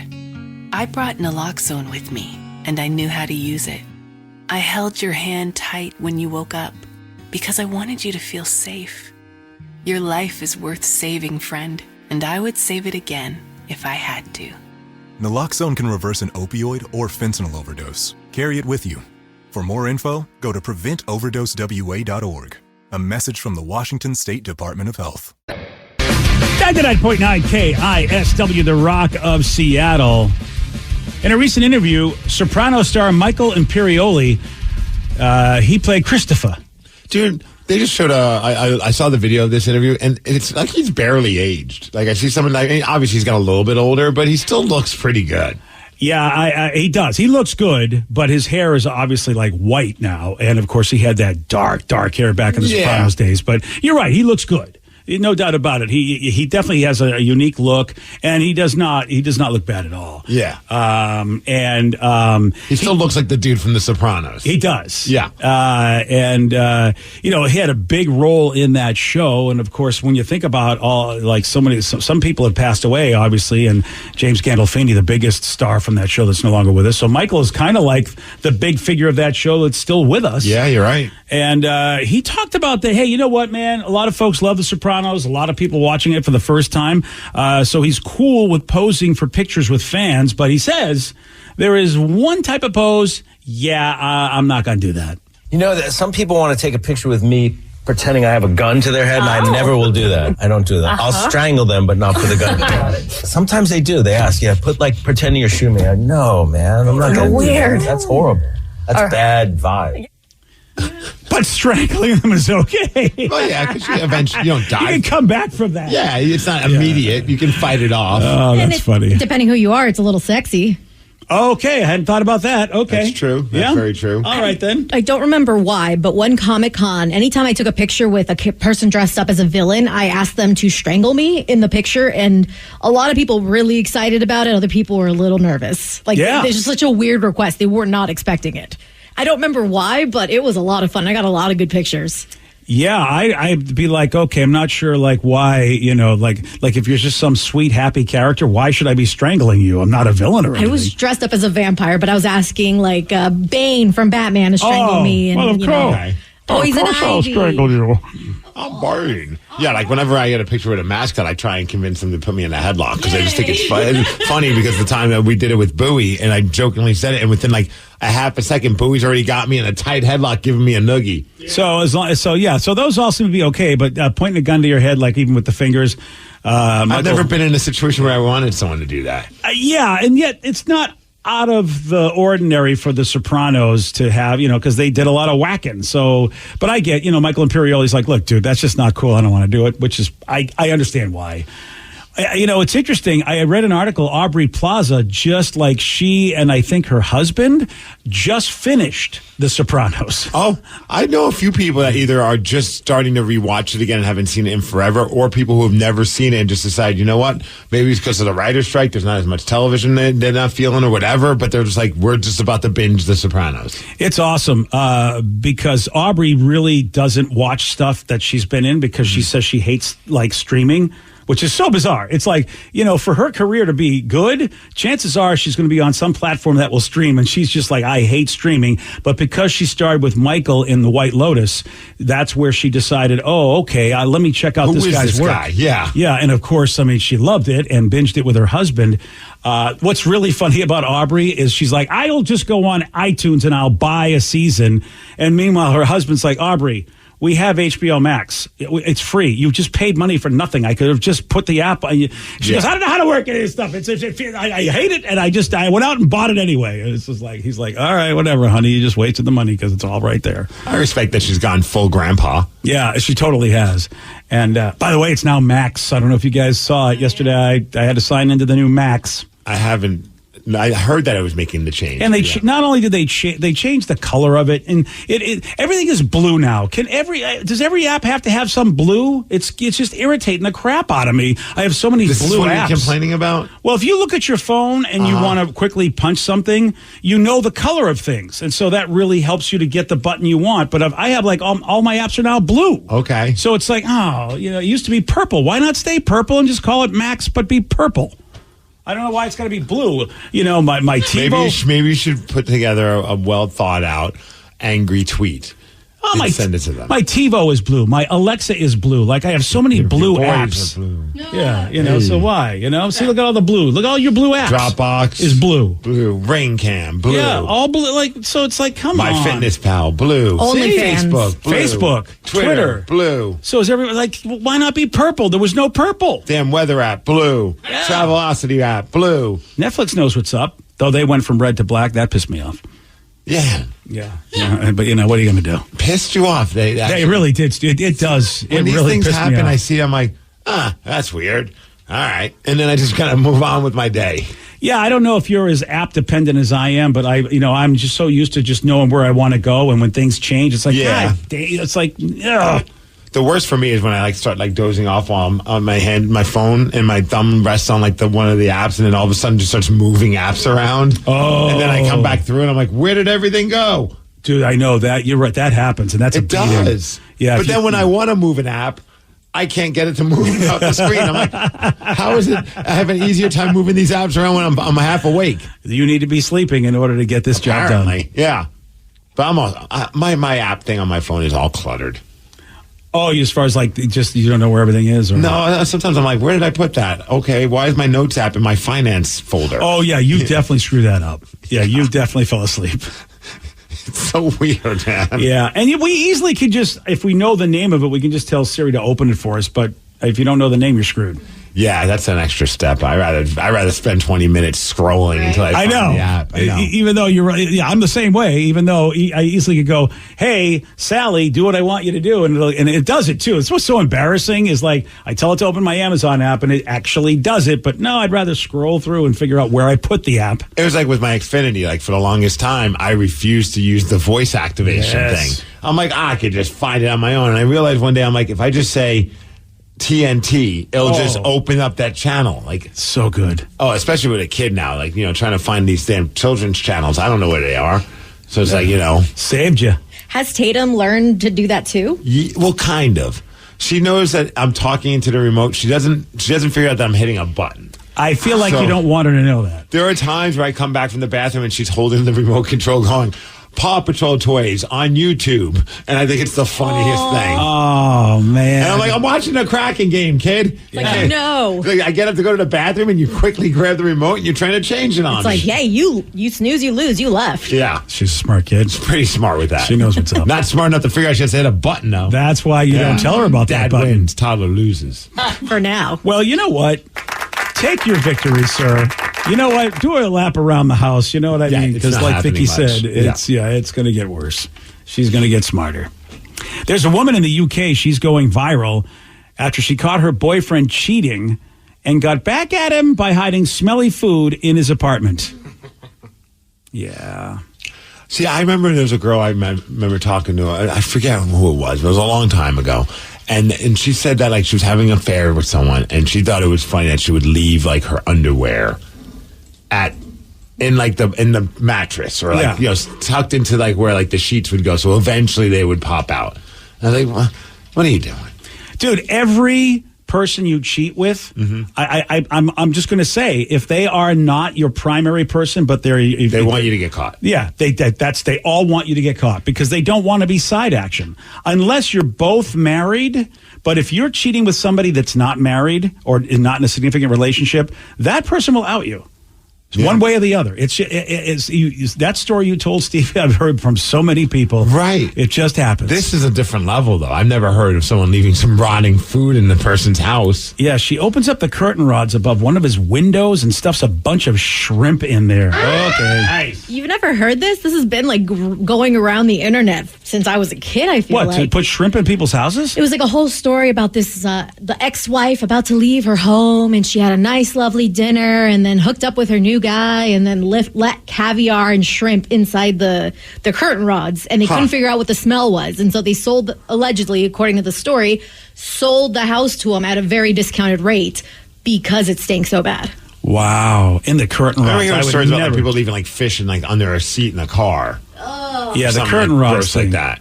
Oh, yeah, that, I mean, at least, yeah, but that's... we don't have curtains in our house. Oh, that's tough. I mean, getting that smell out of your... a good call. Yeah. No more curtain rods. And, you know, her video inspired people to tell their own revenge stories in the comments. And some of those are pretty solid, too. I will tell you, I don't condone this at all. I think you're just as big of a jerk as the person that cheated on you at that point. Yeah, but here we go. Someone removed the back panel from their ex's TV and put crab meat in it. These are expensive foods. Yeah, they are. Like, can't you like go like grab like tuna? Yeah, something that's easy. 99-cent can. Maybe you could buy some cheap shrimp. Maybe, but crab meat. You're right, Steve. A woman brushed a guy's toilet with his toothbrush and put it back. Oh, who doesn't do that? Yeah, that you can live through that. I mean, to me, that's better than having the smelly house. It would suck to know, but if I didn't know at the time, you know, someone filled a spray bottle with milk and sprayed it all over the person's carpet. Okay. Oh yeah, because that'll go bad quick. These are all things I don't have that energy. I've never the idea of just getting like that kind of revenge on somebody, even if they did you wrong. I'm like, just the best revenge. Yeah, is just that. Like we go back to the Ike and Tina Turner thing, like how she said, like, have my past, I don't care anymore. I'm gonna have a better future. See, that's the way to go about it. Yeah. That's why I feel like, you know, she puts this up and people share their stories and they feel like, ha. And I'm gonna tell you right now, you're a douche if you do stuff like this. Yeah, it sucks that you got cheated on. I get it. That person definitely is not a cool person, and anybody that knows him should tell him. But you're just as big of a douche. And at that point, I would say this. If you're willing to do something like that because somebody done you wrong, you probably are the kind of person that deserves to be done wrong. Okay. I mean, think about it. If that's your response, then you deserve the life you have, because not everybody responds that way. Other people might be upset. Other people might have a conversation going, you suck, you hurt me, whatever. You get to go and express all those feelings at the person that done you wrong. But to turn around and do something like this means you're kind of a douche yourself, and you deserve the life that you have. I mean, really, and I know because I've been that guy, and therapy had taught me, like, BJ, you're going to have the life of being a douche if you continue to treat people like douches for whatever reason. Yeah, I mean, I don't know if they deserve anything. I think they do. I think that's a little bit of a jump. But have you ever been that guy? No, I think the most extreme thing I ever did, but I think it was a lot. I changed the locks on my house when the relationship ended. And I feel like that's reasonable. Some people thought that was a little aggressive. Not at all. I mean, I did the moment they left. I was on the phone the second that person moved their stuff out. I was like, locksmith, get over here. All right, Steve, I've known some of the people in your life, and I applaud that decision. Well, it was just and the funny part was I remember then getting a text from that person being like, did you change the locks on the house? And I was like, of course. Yeah. Why do you? Well, I didn't grab. I realized I didn't grab everything, so I was going by to get it. I'm like, well, you don't live here anymore, so you should check. And they were weirded out by that. I'm like, what do you think? I'm going to come in and break in and take your stuff? I'm like, not necessarily, but you were going to go into the house without me knowing to get your stuff. Exactly. You don't need shrimp in the curtain rod. Yeah. Oh, dude, I don't think there's anything wrong with that at all. This is your place now. You're not together. You have every right. The locksmith thought it was funny, though. He's like, you don't even know how many times I'm getting called, the day of a relationship being over. You're not the first, and you won't be the last person to do this. And not for nothing, I'm just going to say this. If people are reasonable, you probably wouldn't have to rush to do that, but I know certain people in my life, I change the locks. If all of a sudden they were living with me. You try and change the locks every time Sarah leaves for work, but then I know you're driving in the same car. It's weird. Yeah, it's hard. Yeah, she figures it out. Has anyone done something that was over the top to get revenge on an ex? How about against you? Anybody at all had anybody happen against you? I can't think of anything, to be honest. Remember the rock girl that burned down somebody's house? That had nothing to do with a relationship. Oh, I thought it was. I thought was it against them or they she just had a meltdown and decided to burn down the home that she was living in with another rock girl. Oh, I thought. I remember correctly. Oh, I thought it was against some. I don't think there was a boyfriend situation. That was like a Lisa Left Eye situation. Not that I remember. Oh, no. Okay. No. Still, if you're burning down anybody's house, even if it's yours, and you're intentionally doing that, probably should see something. That was a rather epic moment here at the radio station. Yes, it was. When all of a sudden you find out that one of the rock girls burned one of the other rock girls' homes down. Yeah, it made me wonder, God, I work with that person. I hope I didn't piss them off ever. I was one of those situations. She always seemed very nice to me. That's where you get interviewed in the mood. Well, on the news, a very mild-mannered person had good, very good manners. Helped me across the street. I didn't know they were burning down houses. Someone said I slept with my cheating ex's cousin. Is that wrong? LMAO. See, I would say it's not great, but then again, you didn't really ruin, you didn't go out and just do something horrific that would last a long time, like just destroy a house. Numbers that the best revenge for an ex that cheated on me wasn't done by me, but was karma. My ex ended up marrying the guy she cheated on me with. Within a year, they were divorced because he cheated on her. Thank you, karma. Also, great Indian food. Not only do they get back at your exes, but they also have some great Indian food in Puyallup. Karma in Puyallup is really legit. That's very true. I think an ex got back at me because it was like a Tinder ex. We dated for a little while, but I don't know who it was. Because I remember being at Comic-Con one year, and all of a sudden I got a flood of messages of D-pics, of questions like, hey, are we meeting up? And apparently someone made a fake profile with my name and phone number on Tinder or OkCupid or something, and put all my information and was hitting up dudes like, hey, let's hook up. Definitely an ex. Send me pictures of your stuff. And I was getting them sometimes without any context, and it took me a good 20 minutes to kind of figure out where the profile was and get it shut down. But I couldn't even imagine, because you think about all the people who send unsolicited dong pictures. Now all of a sudden they're being solicited for it. That just opens up a whole audience that maybe even that some people are like, maybe I should wait. Those people are now let's go. Yeah, no, I got 15 messages in 10 minutes. 15 different people, I should say. Wow. Any takers? Like any of you like? No. I mean, how ironic would that have been if actually a Met your cool husband. person just said, "Hey, I mean, I don't know what's going on here, but I saw your profile. You seem like a cool person. It'd be great. Maybe we grab coffee." Wouldn't it be great if you go, "Oh, all right," and then, like Steve said, you meet your future husband, and the guy trying to get back at you actually makes your life better. Wait, that would have been cute, but no, that did not. Oh, it would have happened in a movie on Hallmark. Yeah. Yes. It would have been lovely. Like, oh, you know what? I saw that first, but now I want to meet you. Yeah. Well, I wouldn't say the one person that didn't send it. Like, of all the things you get flooded with, there's the one dude that's like, I'm not sending you anything. I just thought I would see what's up. I'm trying to think of the name of that Hallmark. Would it be like The Perfect Package? That's the perfect package. That's the one. Unwrap love in the perfect package. It's the holidays. And Yeah. A young woman was missing relationships, and a man sent a picture of his penis, and she fell in love with him on first sight. That's the long and the short of it. And It's Santa, not only a mistletoe this year that we're kissing. Oh, gosh. Watch The Perfect Package. and Santa would have to be somewhere hiding in the movie. Like, it would be a real Santa. It'd be maybe the guy from the shop across the street giving the guy advice. It's like, yeah, no, definitely. You should send her Yes. the pic after. Send her the fact. Yule log. She loves Yule log pictures. Santa. On Hallmark. Hey, Steve, you got a great idea. I feel like we should do I it. should pitch it to them. I feel like you should. I would love to spend, that's a whole other side, but I would love to spend a day reading some of the failed script proposals, pitches to Hallmark for these movies. Oh, my God. I feel like there's no failed script proposals for Hallmark. You think like they've never said no, but you know they have. Here's the pitch meeting for Hallmark. I got a movie about a girl and a guy, and they have crossed paths and eventually fall in love. Yeah, that's it. Let's do it. I mean, isn't that every Hallmark movie? I mean, you gotta imagine there's some that just didn't make the cut. Yeah. I would. If you can't make the cut for a Hallmark movie, do you stay in the movie industry? I think I quit. Are they really even in the movie industry? Yeah, you got to be. You just got to go, look, find something else, dude. Hallmark doesn't even want your stuff. Yesterday, Steve, he did get this one right. The drama Grey's Anatomy is mostly set in what city? Seattle. Yes. Yeah. What is Shepherd's... Nobody was impressed with that, apparently. Hey, nice work.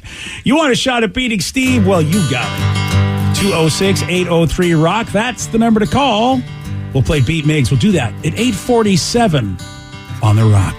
Today's podcast was brought to you by Travis Gagne, bankruptcy attorney. He's here right now and has agreed to answer more of your questions about bankruptcy. How do I know if bankruptcy is going to provide me with relief? What are the steps for my situation?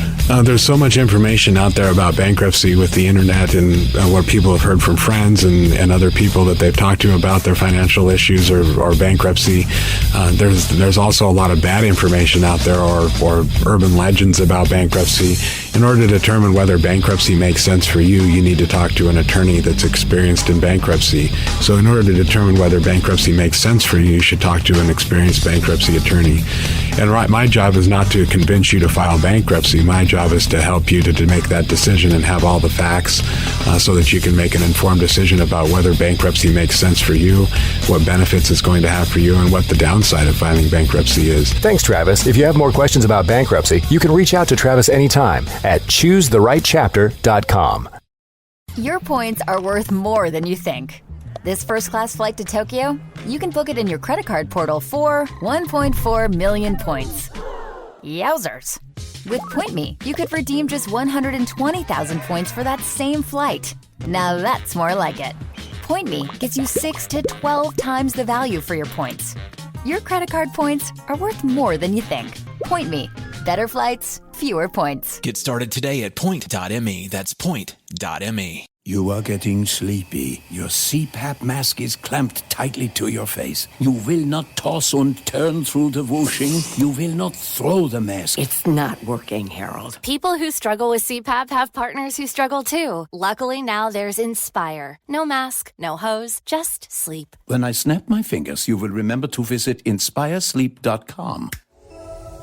Inspire is not for everyone. Talk to your doctor to see if it's right for you and review important safety information at inspiresleep.com. Hey there, it's your friend Stormy Warren here, and I want to invite you to my new home, the Big 615, exclusively on TuneIn. So what is the Big 615? Well, simply put, it's the official home of country music broadcasting live from Nashville to the world. Download the TuneIn app from the App Store. That's TuneIn. And by the way, yes, it's free. You can also ask your device to play the Big 615 on TuneIn. Get the latest on country music from your favorite artists to the hottest songs climbing up the charts. Oh, and it's commercial free. That means a whole lot more music and a whole lot more country. Hear it all on the Stormy Warren Show, weekdays from 7 a.m. to 1 p.m. Central.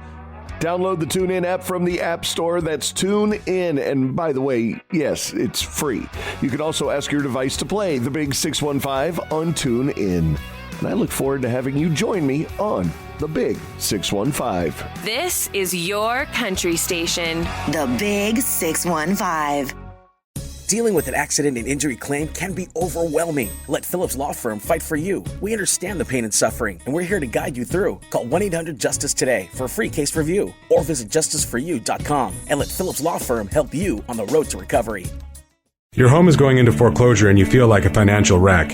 You don't know where to turn for accurate information. I'm bankruptcy attorney Travis Gagne. Let's talk about some legal options. If we work quickly, we can propose a plan to save your home, modify the loan, or in many cases even eliminate your second mortgage.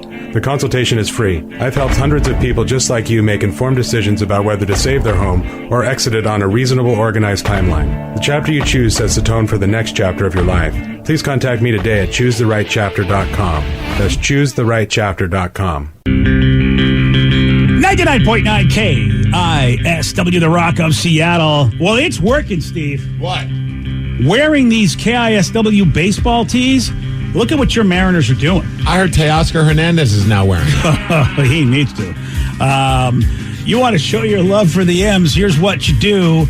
As well as showing your love for KISW, you head to the Rock Shop right now because we got you covered. 2 versions of the KISW baseball tees. Matter of fact, Sarah is rocking the home version today. I'm rocking the away version today. And they're pretty sweet shirts, man, with the Rock logo, big trident. And you're going to love these three-quarter length sleeve shirts. Get them now. Make the Mariners keep winning because that's what happens. You buy the shirt, they win. It's a great deal. Get the Rock Shop shirt today at KISW.com. Let's play Beat Migs. It's time to play the game. So everybody scream his name. Beat Migs. Don't be a loser. Whoa. Beat Migs. You're a loser. Who's ready to beat me? Let's go. Earlier today, we had Jeff from Puyallup, and now we have Jeff from Bonnie Lake. Jeff, are you there? Yes, I am. The Jeff from Puyallup got a perfect 10, so you got some pressure on you. Jeff number 2 needs to. Man. Yeah, he needs to. Jeffrey Dose. You got this. All right, Steve, now get out. For those playing at home, Jeff has 60 seconds to answer 10 questions. You can pass all you want, but you only get 3 guesses per question. Are you ready? Let's go. What Captain America actor was named Sexiest Man Alive last year? Chris Evans? Yes. Yeah. What company created the Game Boy? Nintendo. Yes. Which president was the teddy bear named after? Teddy Roosevelt. Yes. How many members made up the Beastie Boys? 3. Yes. Who is the leading actress in You've Got Mail and Sleepless in Seattle? Meg Ryan? Yes. Reggae music originated in what country? Jamaica? Yes. What is the name of the main red car in the movie Cars? Lightning McQueen. Yes. What female singer has the hit songs Girlfriend and My Happy Ending? Oh, jeez.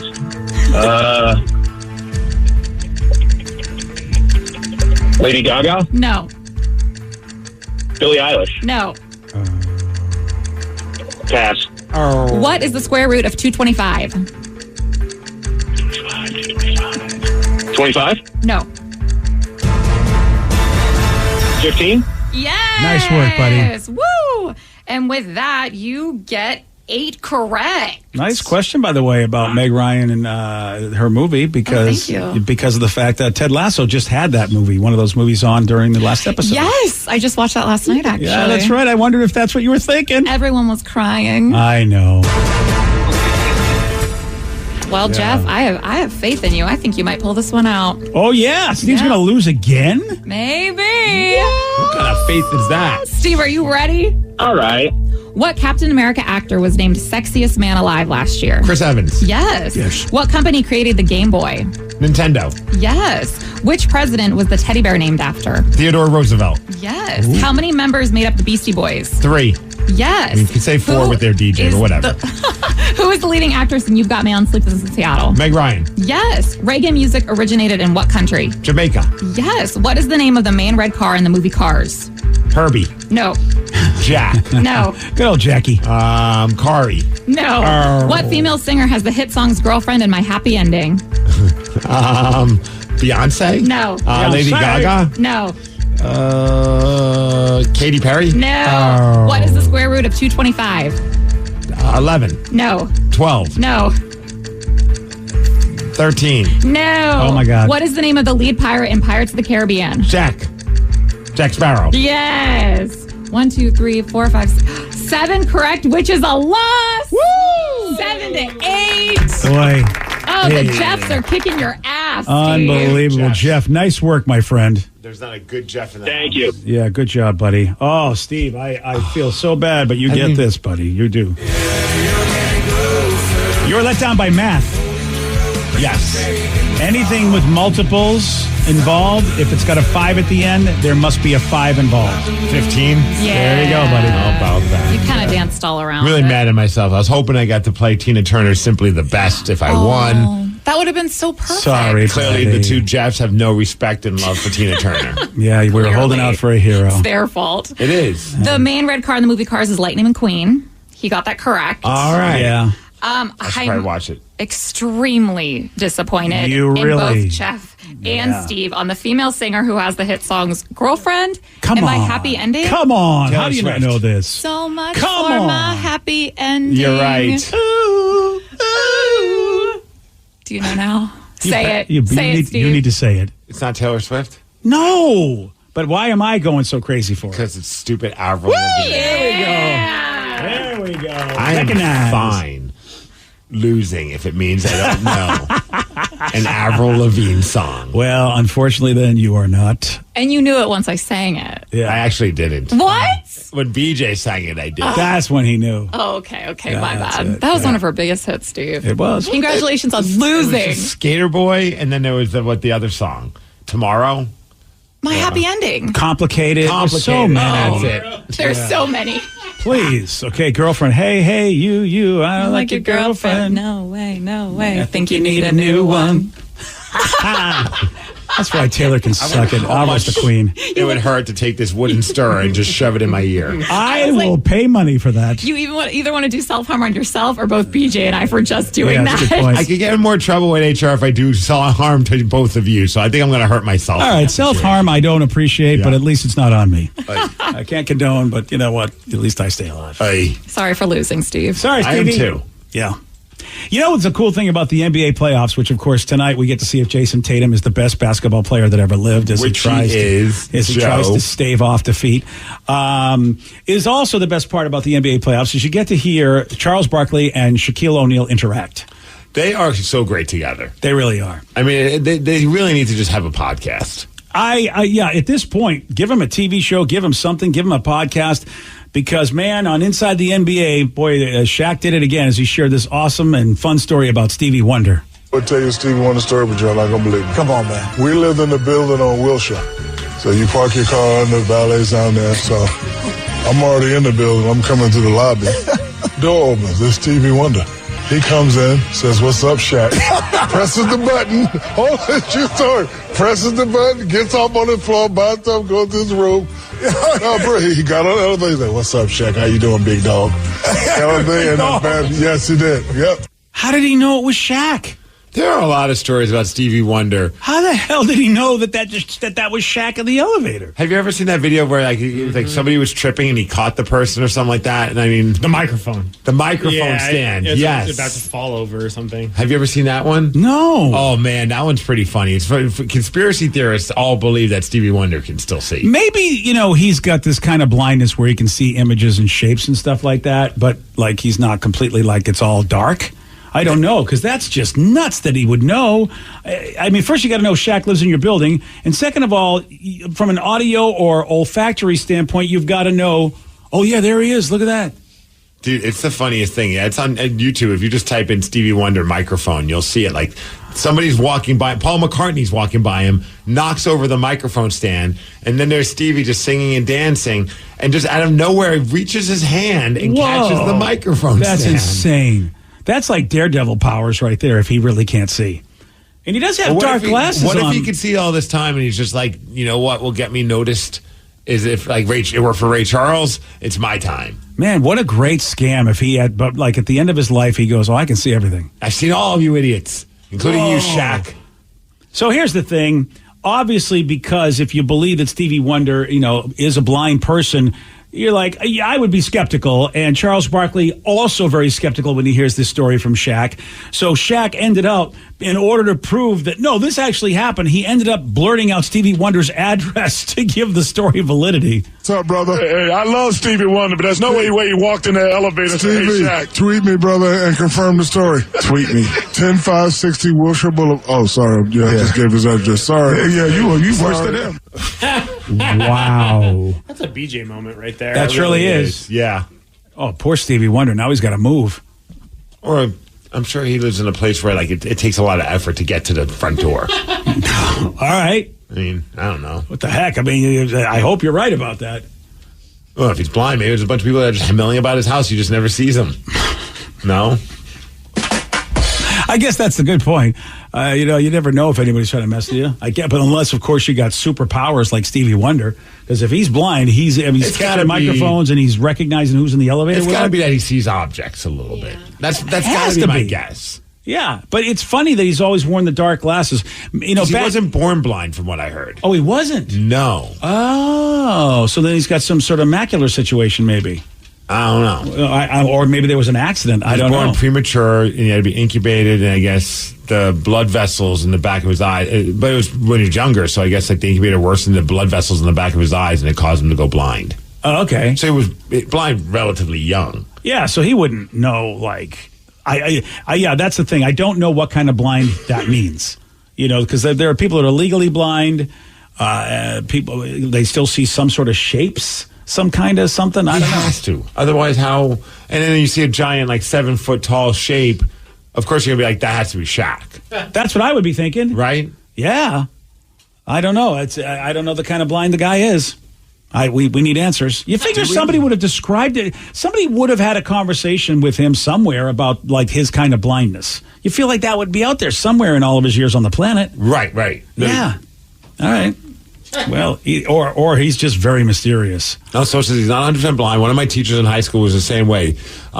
They'd see certain images and shadows, but that's about it. Everything was in black and white. But then he's wearing dark glasses, which doesn't make that easier. So I wonder if he did that cosmetically because people did not like looking at blind people's eyes. Because I remember every blind person back in the 60s, they always had glasses on because they felt like that would be disturbing to other people.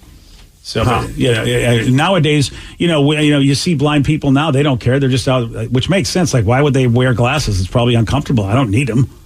I'd wear glasses. Yeah. You'd wear dark glasses? Yeah. Yeah? Because you think it's a good look? That'd be cool. Yeah. Oh, all right. Fair enough. Yeah. I mean, you would look good in dark glasses. Thanks. Yeah. I'll give you that. That's what's up. Okay. More of my face is being covered. I didn't want to bring that up, yeah. Yeah. Okay. All right. You know what it's time for? You. Yes, you. Listeners on the loose, you pick the topic, you guide the show. 206-803-ROCK, that is the number to call. Also, that's the number to text, 206-803-ROCK. BJ and Migs, mornings on The Rock, 99.9 KISW. 99.9 KISW, The Rock of Seattle. It's Listeners on the Loose, brought to you by Kia of Puyallup. 206-803-ROCK. That's the number to call. That is the number to text. 206-803-ROCK. But Steve says, hey, I got a rule, buddy. It's a simple rule, BJ. That's to show some energy and bring it. Otherwise, we're going to have to gong ya. And then say goodbye. Goodbye, old friend. 206-803-ROCK. That's the number to call and text. I like this one. I meant to bring this up during the Migs report, and I totally spaced on it. But someone said, how do you guys feel about Seahawks cornerback Artie Burns wearing number 3? I think it's fine. 24 is being worn, so why not number 3? Last year, with people respected not to wear it was good enough, in my opinion. Shouldn't be a number to be retired just yet, but if Wilson came back for his final years and gets into the Hall of Fame, then maybe. But that's a big maybe. Yeah, that is interesting that they have given it up, but they at least let it go for a season, right? They were respectful, if you will. That is, you've seen that, though. I have seen that in other sports where it's like, you know what? The guy left. I think when the guy leaves, did they give Bobby Wagner's number up? I mean, I wonder if someone wore it that season. Maybe not. I almost feel like with the Seahawks, and I could be wrong, and this is just me speculating, but it feels like when a star player leaves, the next season nobody wears that number, but then like the following season you'll see someone with number 25, or the following season someone with number 24. I'm sure I'm wrong about that, and like it's a player preference thing, but I don't know. I feel like this is how I feel like it should be. I don't know if it is. If the team sends them packing because they just can't afford it and the person can go get money elsewhere, like it's their decision to say, we got to cut you, you're making too much, and they're a great player, like Bobby Wagner, that was his situation, I say, you know what, don't give the number to anybody because why not? But with Russell Wilson, he so wanted to leave, I'm kind of like, if they want to leave, then yeah, their number's up for grabs. To be honest with me, I don't know why anyone cares. Like, at this point, it's like, these are numbers. Like, you can't retire every number of every player. You know, I mean, that's impossible. It's not, what are we going to start using letters? Dude, the Yankees, that's what they've done. Dude, it's insane over there. And I get it because they have so many iconic. But we're talking about guys that played last season. Like, these aren't like legends. I mean, yeah, Russell's a great player. And I hope that, we always look back on him fondly after we got that draft pick. But you got to retire his number. Do you? Yeah, they won a Super Bowl with the dude. I feel like that's retirable. I don't know. I do. I go back and forth. I'm not saying it wrong, and I wouldn't be mad if they did because he brought a lot of great winning seasons. And I mean, you look at all the other players the numbers are retired, and he's done more for the team than those guys have. But I wouldn't be mad if they didn't. You know what I mean? Yeah, I would be shocked if they didn't. He took them to 2 back-to-back Super Bowls. It's hard to not retire that number. I know that's the argument. You had to then you got to retire all the defense. Because they really, I can't argue with that either. Well, I mean, but I think you've got guys like Bobby Wagner. I mean, I feel like, do you retire Richard Sherman's number at some point? I don't know. Yeah, Bobby Wagner definitely. Wouldn't that be funny if like the entire 2013 team, all like the star players' numbers get retired? Yeah, I mean, I get mad when I see someone wear 82. I'm like, that's Luke Wilson's number. Yeah, see, I feel like that's not going to happen. Well, for personality alone. I agree. I mean, I love Luke, and you'd love to see that happen. It's a good question to have. I am a kind of guy like that, and I've seen that.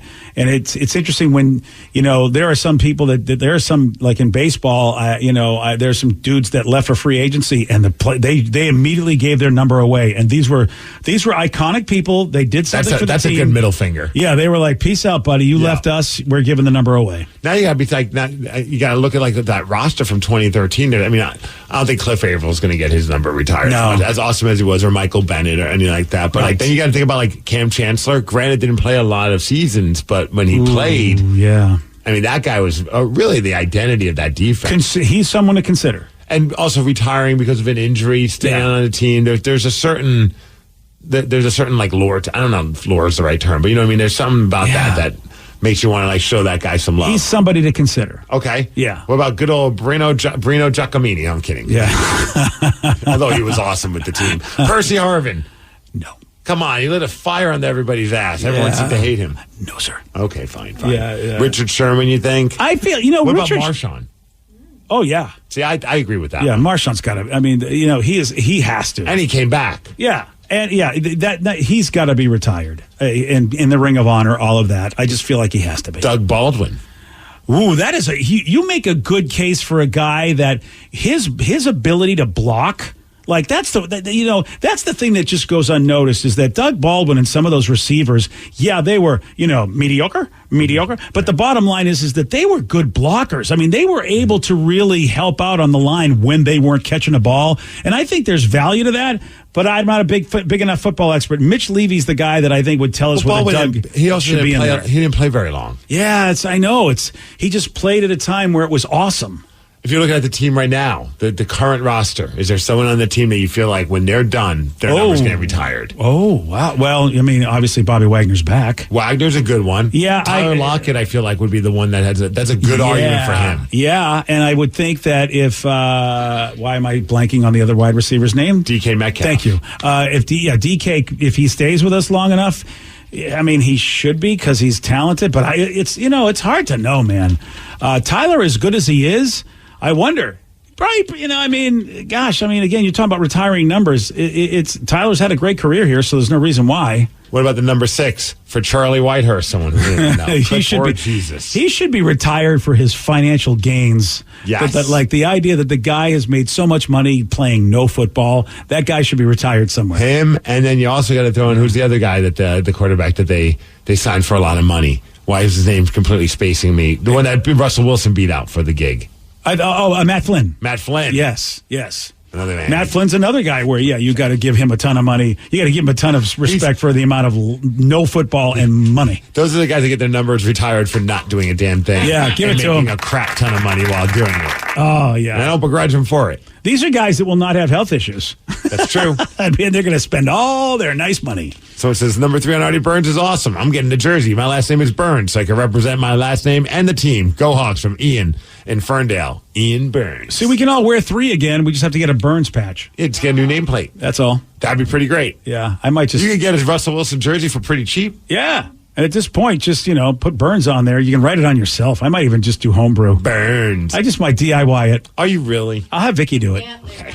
Yeah. I was going to say, really? Are you going to sit? I think that would be funny to DIY it. It'll be like a middle finger when you realize I took my Russell Wilson jersey. Duct and just tape over it. Put Burns. Yeah, get that blue tape that you can get and just put it, and just in whiteout write Burns. The other day I was watching the NFL Network and they were showing the game where Bo Jackson went just nuts on the Seahawks. Remember that one where it made everyone realize, oh boy, Brian Bosworth, not so hot. But it was so fun to see those old jerseys, and it just got me excited about this season that we're going to have the retro jerseys. That's right. Yes. I'm excited to see how they look. Yes. If they're going to be completely retro or if they're going to be close. Or if they'll put a little different touch on them. Yeah, that's going to be interesting to see. I will definitely spend money on one of those. Let's go. I love the retro look. Yeah, I like the way our Seahawks logo looks now. I know it's more traditional the way it used to. The hawk itself, I get it, and it's more like Native American art style. But I otherwise I do. I agree. The color scheme's fun. I love our current ones, but I also love the old ones. I would like the new logo in the old colors, not the 2005 era. When they went to the Super Bowl originally with Matt Hasselbeck, that jersey I never was a fan of. I wish they would do like the Mariners, because the Mariners went and took the blue yellow but still put it in the normal font, the modern day font of Mariners. Mariners look. What player are you going to go with, Steve? If they do they are going to do the jerseys, but which is do you have a Gino yet? I do, but from a different country. So I'm thinking about maybe. You want to? I'm leaning towards Gino, or I might be leaning towards like one of the newer guys. Like it'd be kind of cool, like look at like some of the more recent guys. Like I'm not sure who, like maybe like Woolen or something like that. You want to jump on the new wide receiver, and I can never say his name correctly. Is it Ngigba? Is it Ngigba? Ngigba? Yeah, I think it's. I thought there was a J in there, but anyway, Smith. Or Njigba? Yeah, I know, and I think it's Njigba. Yeah, so that dude, you want to jump on him before anybody else? Pronounce his name before you buy his jersey. Yeah, well, at least I go. I'll say, give me the Smith dude, the new wide receiver. Okay. I've been going back and forth between a Tyler Lockett jersey or a DK Metcalf jersey for a while, so I think that one of those has to happen this season. I think you got to lean more towards DK if you're picking, unless you're okay with having a player that's going to probably retire very soon. I don't think Tyler Lockett's going to play maybe a couple more seasons tops. But that's kind of why I like it, because at least, especially if he stays with the Seahawks, it's one of those like I came into the city when he was at his greatest. You know what I mean? So he's kind of one of those guys that and he was one of the first Seahawks that I ever met, so it's kind of like, I have good memories. And they'll probably give his number away, when he leaves. I'm with Steve. The fact that they took Smith, it makes me think that they probably feel like Tyler's on his way out in a couple years. Oh, get Devin Bush's jersey, so I have Bush on the back of my jersey. Okay, then. Make sure you put 69 on there just to make it complete. No. All right, fine. Is that Drew Lock? You know what? That's the number. That's the guy. He's the future quarterback, man. Everybody laughed when we got, when Geno was there, and if anybody got a Geno Smith jersey, and then turns out that's good money. Or general manager Quandre Diggs. That's always a good pick. Quandre Diggs is awesome. I love that guy. Yeah, he's fantastic. And of course, you can't go wrong with Bobby Wagner now. Wagner's a good one, especially with the retro. Yeah, that'd be a nice one to have. That would actually be a sweet one to have, because Bobby is going to be in the Ring of Honor. That's going to be a jersey you can always wear. I keep going back to Geno Smith, man. I just love that dude. Yeah. And I'm just excited to see what this season's going to be like. I hope that it's even better than last season. You would hope it should be with more targets, a better offensive line that's a year older, which is a good thing. Yeah, and is our guy healthy? I always forget his name. I don't know why. Why Adams? Yeah, Jamal Adams. Jamal Adams. Yeah. So I mean, Jamal Adams, if he's healthy and they use him the way they're supposed to use him, I feel like the defense has to get better. Oh, they made some good pickups during the offseason. I don't know if they've gotten everything that they need, but things look a lot better. I think I can't remember what it was, Sports Illustrated or where I saw it, but there was someone who put out like an article of like the 10 most sound teams in the sense of like the most well-rounded teams. And the Seahawks were considered one of the most well-rounded teams. Yeah, and the thing is we just have expectations. Last year it was so fun, we had none. Mm-hmm. Except you. You thought they were going to go 12 and whatever. I mean, 12 and 5. Yeah. And don't worry. This year I've been thinking a lot about it. Yeah. And 13 and 4. There we go. So you've really made the adjustment. Yes. Good job. You've been much more reasonable with your pick. If you ain't improving, you ain't trying. Isn't that what the great philosopher Steve Migs once said? That's what he said. I'd buy that shirt. All right, it is Listeners on the Loose. You pick the topic. You guide the show. 206-803-ROCK. More of your calls, more of your texts. We'll take those at 9:33 on The Rock. BJ and Migs, mornings on The Rock, 99.9 KISW. What you watch depends on what kind of mood you're in. Sometimes you're craving comedies like Friends or South Park, and sometimes you're more into dramas like HBO's Succession and House of the Dragon. There's also cooking shows like Chopped and Beat Bobby Flay, and even movies like The Lord of the Rings and Shazam! Fury of the Gods. Well, Max is the streaming destination that has the best of entertainment for whatever mood you're in anytime. And plans start at as little as $9.99 a month. Max, the one to watch. Subscription required. Visit Max.com. Nobody said adulting would be easy. Between work, family, chores, and activities, life can get real messy real fast. Good thing there's Simple Green All-Purpose Cleaner. Simple Green tackles even the toughest cleanup jobs in every room of your house. Simple Green has been a trusted cleaning brand for nearly 50 years, and it's now available in both lemon and lavender scents. So you get a cleaner that not only works hard, but leaves your home smelling fresh. Even better, Simple Green All-Purpose Cleaner is U.S. EPA Safer Choice certified for use around people, pets, and plants. Stronger, safer, fresher. That's the cleaning experience we all want, right? When life gets messy, Simple Green gets it clean. This stuff literally removes dirt, grease, and stains from any washable surface in your home. Visit simplegreen.com today to view their complete product lineup and discover where to buy in your area. I was scared the night you overdosed, but I was prepared. I brought naloxone with me, and I knew how to use it. I held your hand tight when you woke up because I wanted you to feel safe. Your life is worth saving, friend, and I would save it again if I had to. Naloxone can reverse an opioid or fentanyl overdose. Carry it with you. For more info, go to preventoverdosewa.org. A message from the Washington State Department of Health. 99.9 KISW, The Rock of Seattle. It's Listeners on the Loose. You pick the topic, you guide the show. 206-803-ROCK. That's the number to call. That's the number to text. Daniel on I-5, you're on The Rock. Hello, everyone. How are we doing today? Good morning, Daniel. What's up, brother? Oh, nothing much. A small correction. I am now in Longview, about a mile away from the Oregon border. Oh, what the hell? I don't want to talk to you then, man. Daniel, I'm gonna give you a pro tip. What the hell? I'm gonna give you a pro tip, Daniel. Uh-oh. Okay, I'm listening. Really don't care where you are. All right, so what do you want to talk about, buddy? That's Daniel, on the flip side, I am enthralled by where you are. He is trolling me, Daniel. I will hate you more and more if you continue down the road. What are some of the cool things you have seen in Longview since you've now established residence cool in there? Longview. Longview has got like one good restaurant, I think, and that's it. I've never been, so I need to know. It has some interesting industrial areas. I mean, I don't explore the area too much. I use it just to get to Oregon. Why are you answering this question? Why did you ask this question? What are the big plans? Because I'm incorrigible, that's why. Nice. Well, you should stop in there and check it out. Yeah. You know you're not going to get on with my question. Yes, sir. If everyone was given the ability to add something to a time capsule, what would you want to put in? Are you talking about like a KISW time capsule or just in... I'm talking about individually. If everyone had the individual chance to put something in, what would they want to put in? All right, I'm going to put it on you. What are you throwing in your time capsule? I am going to put in my dog's collar and leash. He was a very good boy, and sadly, he passed away a few years back. What is so that? I want to put that in. But why would that be at a time? How's that going to help people when they dig stuff up to know what life was like because of your dog? You got to put something in a time People capsule. be like 2023. People like their dogs. Yeah, man. I suppose that's So a good Daniel, what point. kind of restaurants are in Longview? Don't even. He wants to know, what would you put in a time capsule? So to represent like our current time, I wonder what I would want to put in there. So I want you to represent somebody else's time just so you can screw everybody up and they go, wait a second, I think they I'm were putting using on- flip phones? I'm putting a Kraken hockey puck in there. Oh, nice. I like that. That's All right, perfect. see? Represents what That's this a good Seattle. call. This is the year that the city of Seattle, or even like just the Pacific Northwest in general, not just Seattle, but fell in love with hockey. Yeah.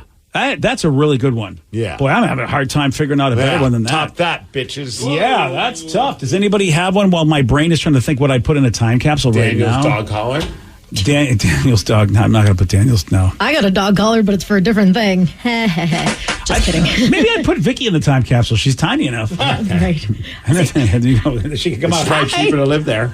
I may or may not have stolen this from the show Orville, but I thought it'd be cool to put like my phone in so people could see, like maybe delete some of the dirty stuff, but so people could see what life was like, pictures and videos and apps, and see what the technology was at Put this a point in charger time. in there as well, just in That case. too.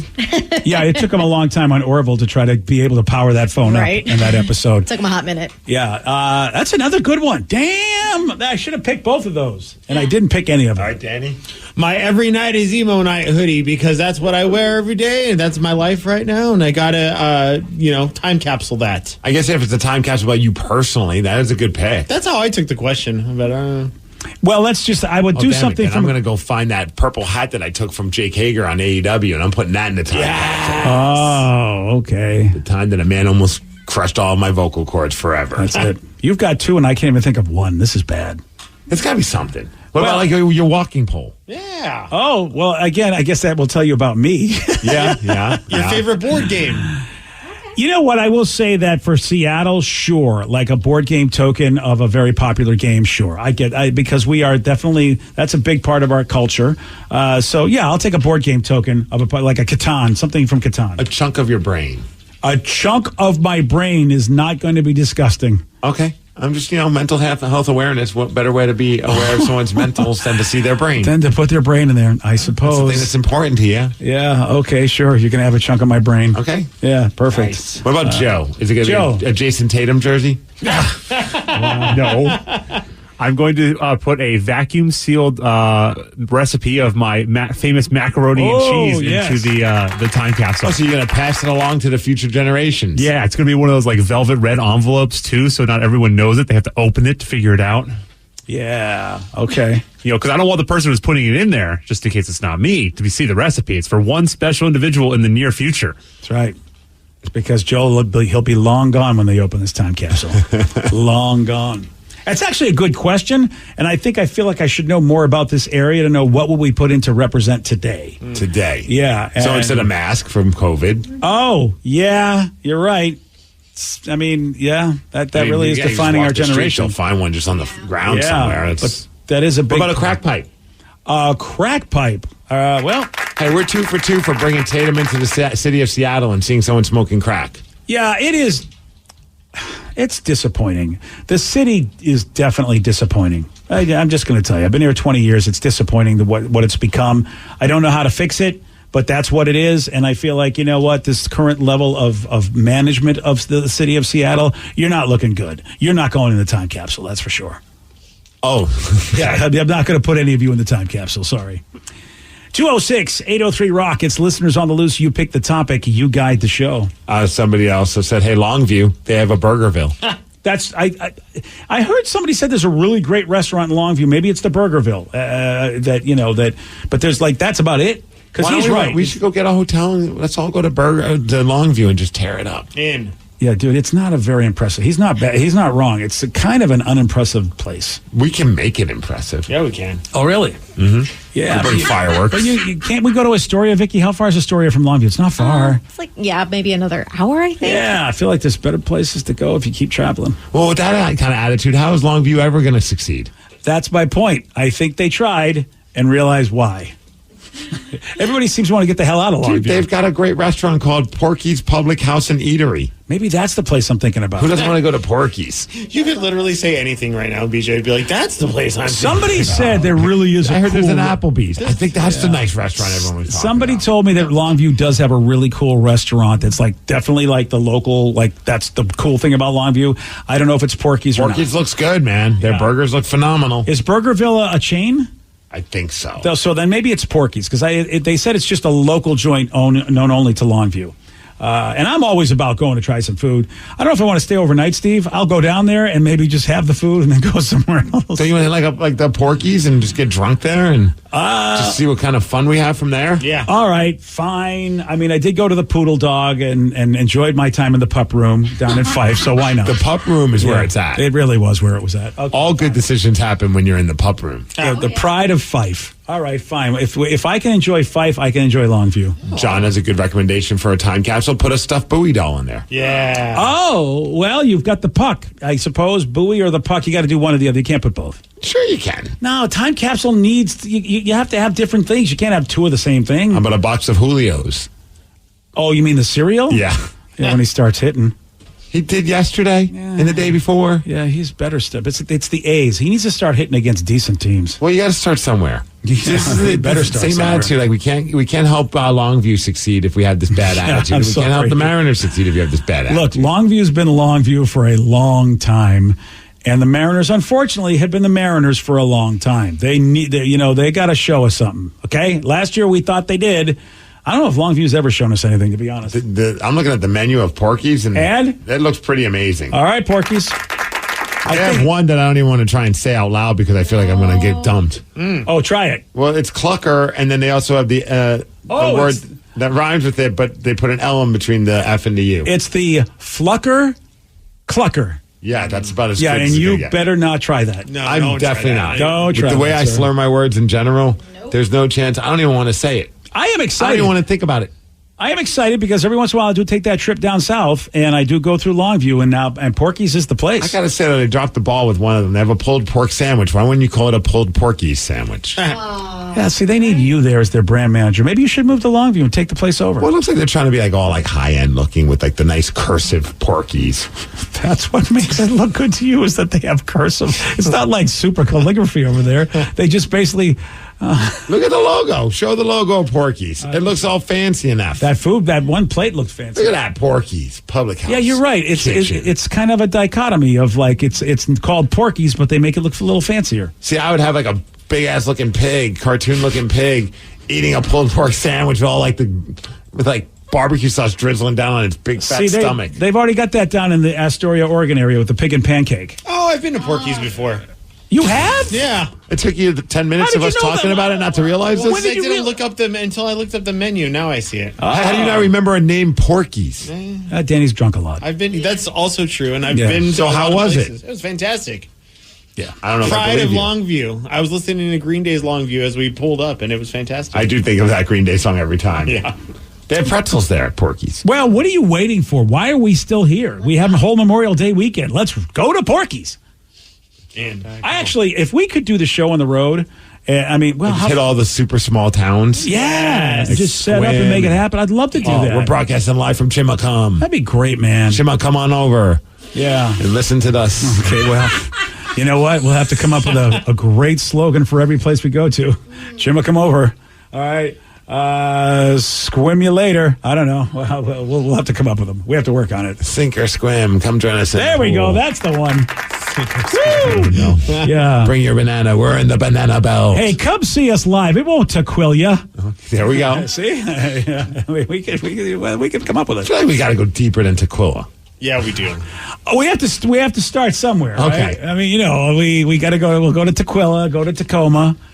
We actually should do like the Beach Boys song, Tequila, Tacoma. Okay, here we go. We'll just do it like that. In all the great towns around here. BJ Migs on the road. Yeah. Where we go. Yeah, down Nobody to Tacoma knows. or down to Longview. Whatever, we'll figure it out. Got a lot of beer here, though. I don't know if I'd make it to the broadcast. No, you wouldn't. You'd have to broadcast first, then enjoy the beer. Yeah.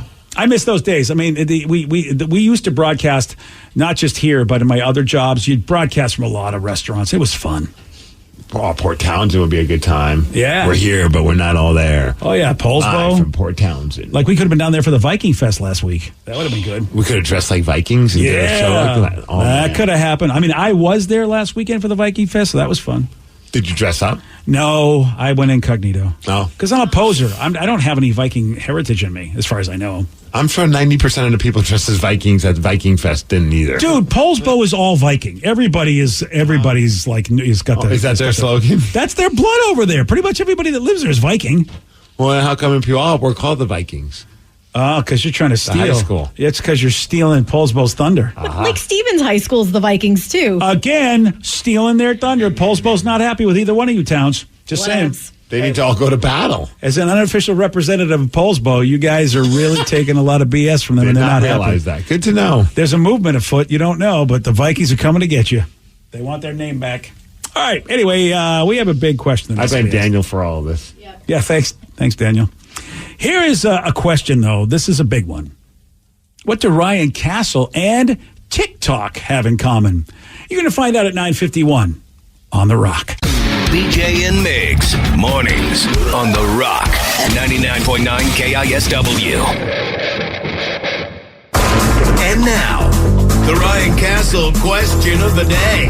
What do Ryan Castle and TikTok have in common? I'm not welcome in Montana.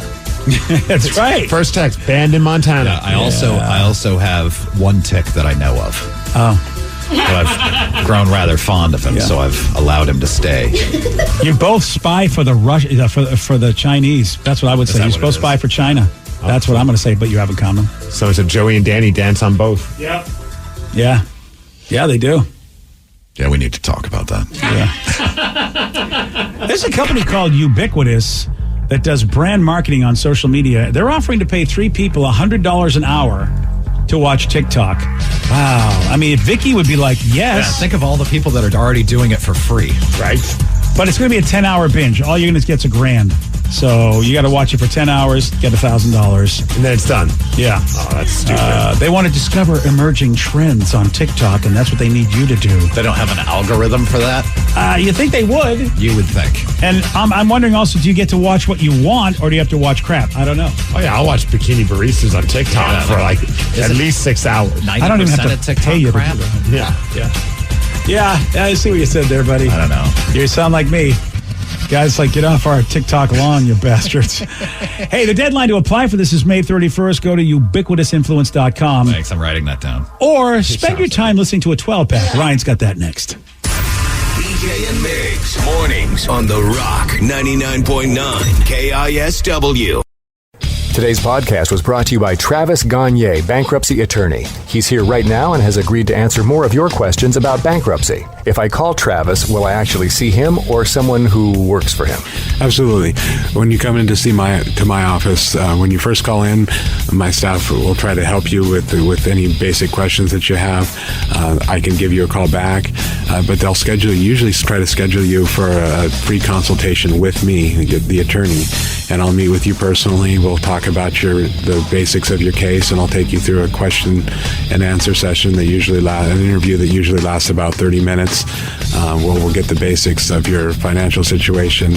I can answer your questions, and we can talk about whether bankruptcy makes sense, your non-bankruptcy options, and how bankruptcy could affect you, what the process is. Thanks, Travis. If you have more questions about bankruptcy, you can reach out to Travis anytime at choosetherightchapter.com. That's choosetherightchapter.com. Thanks for listening.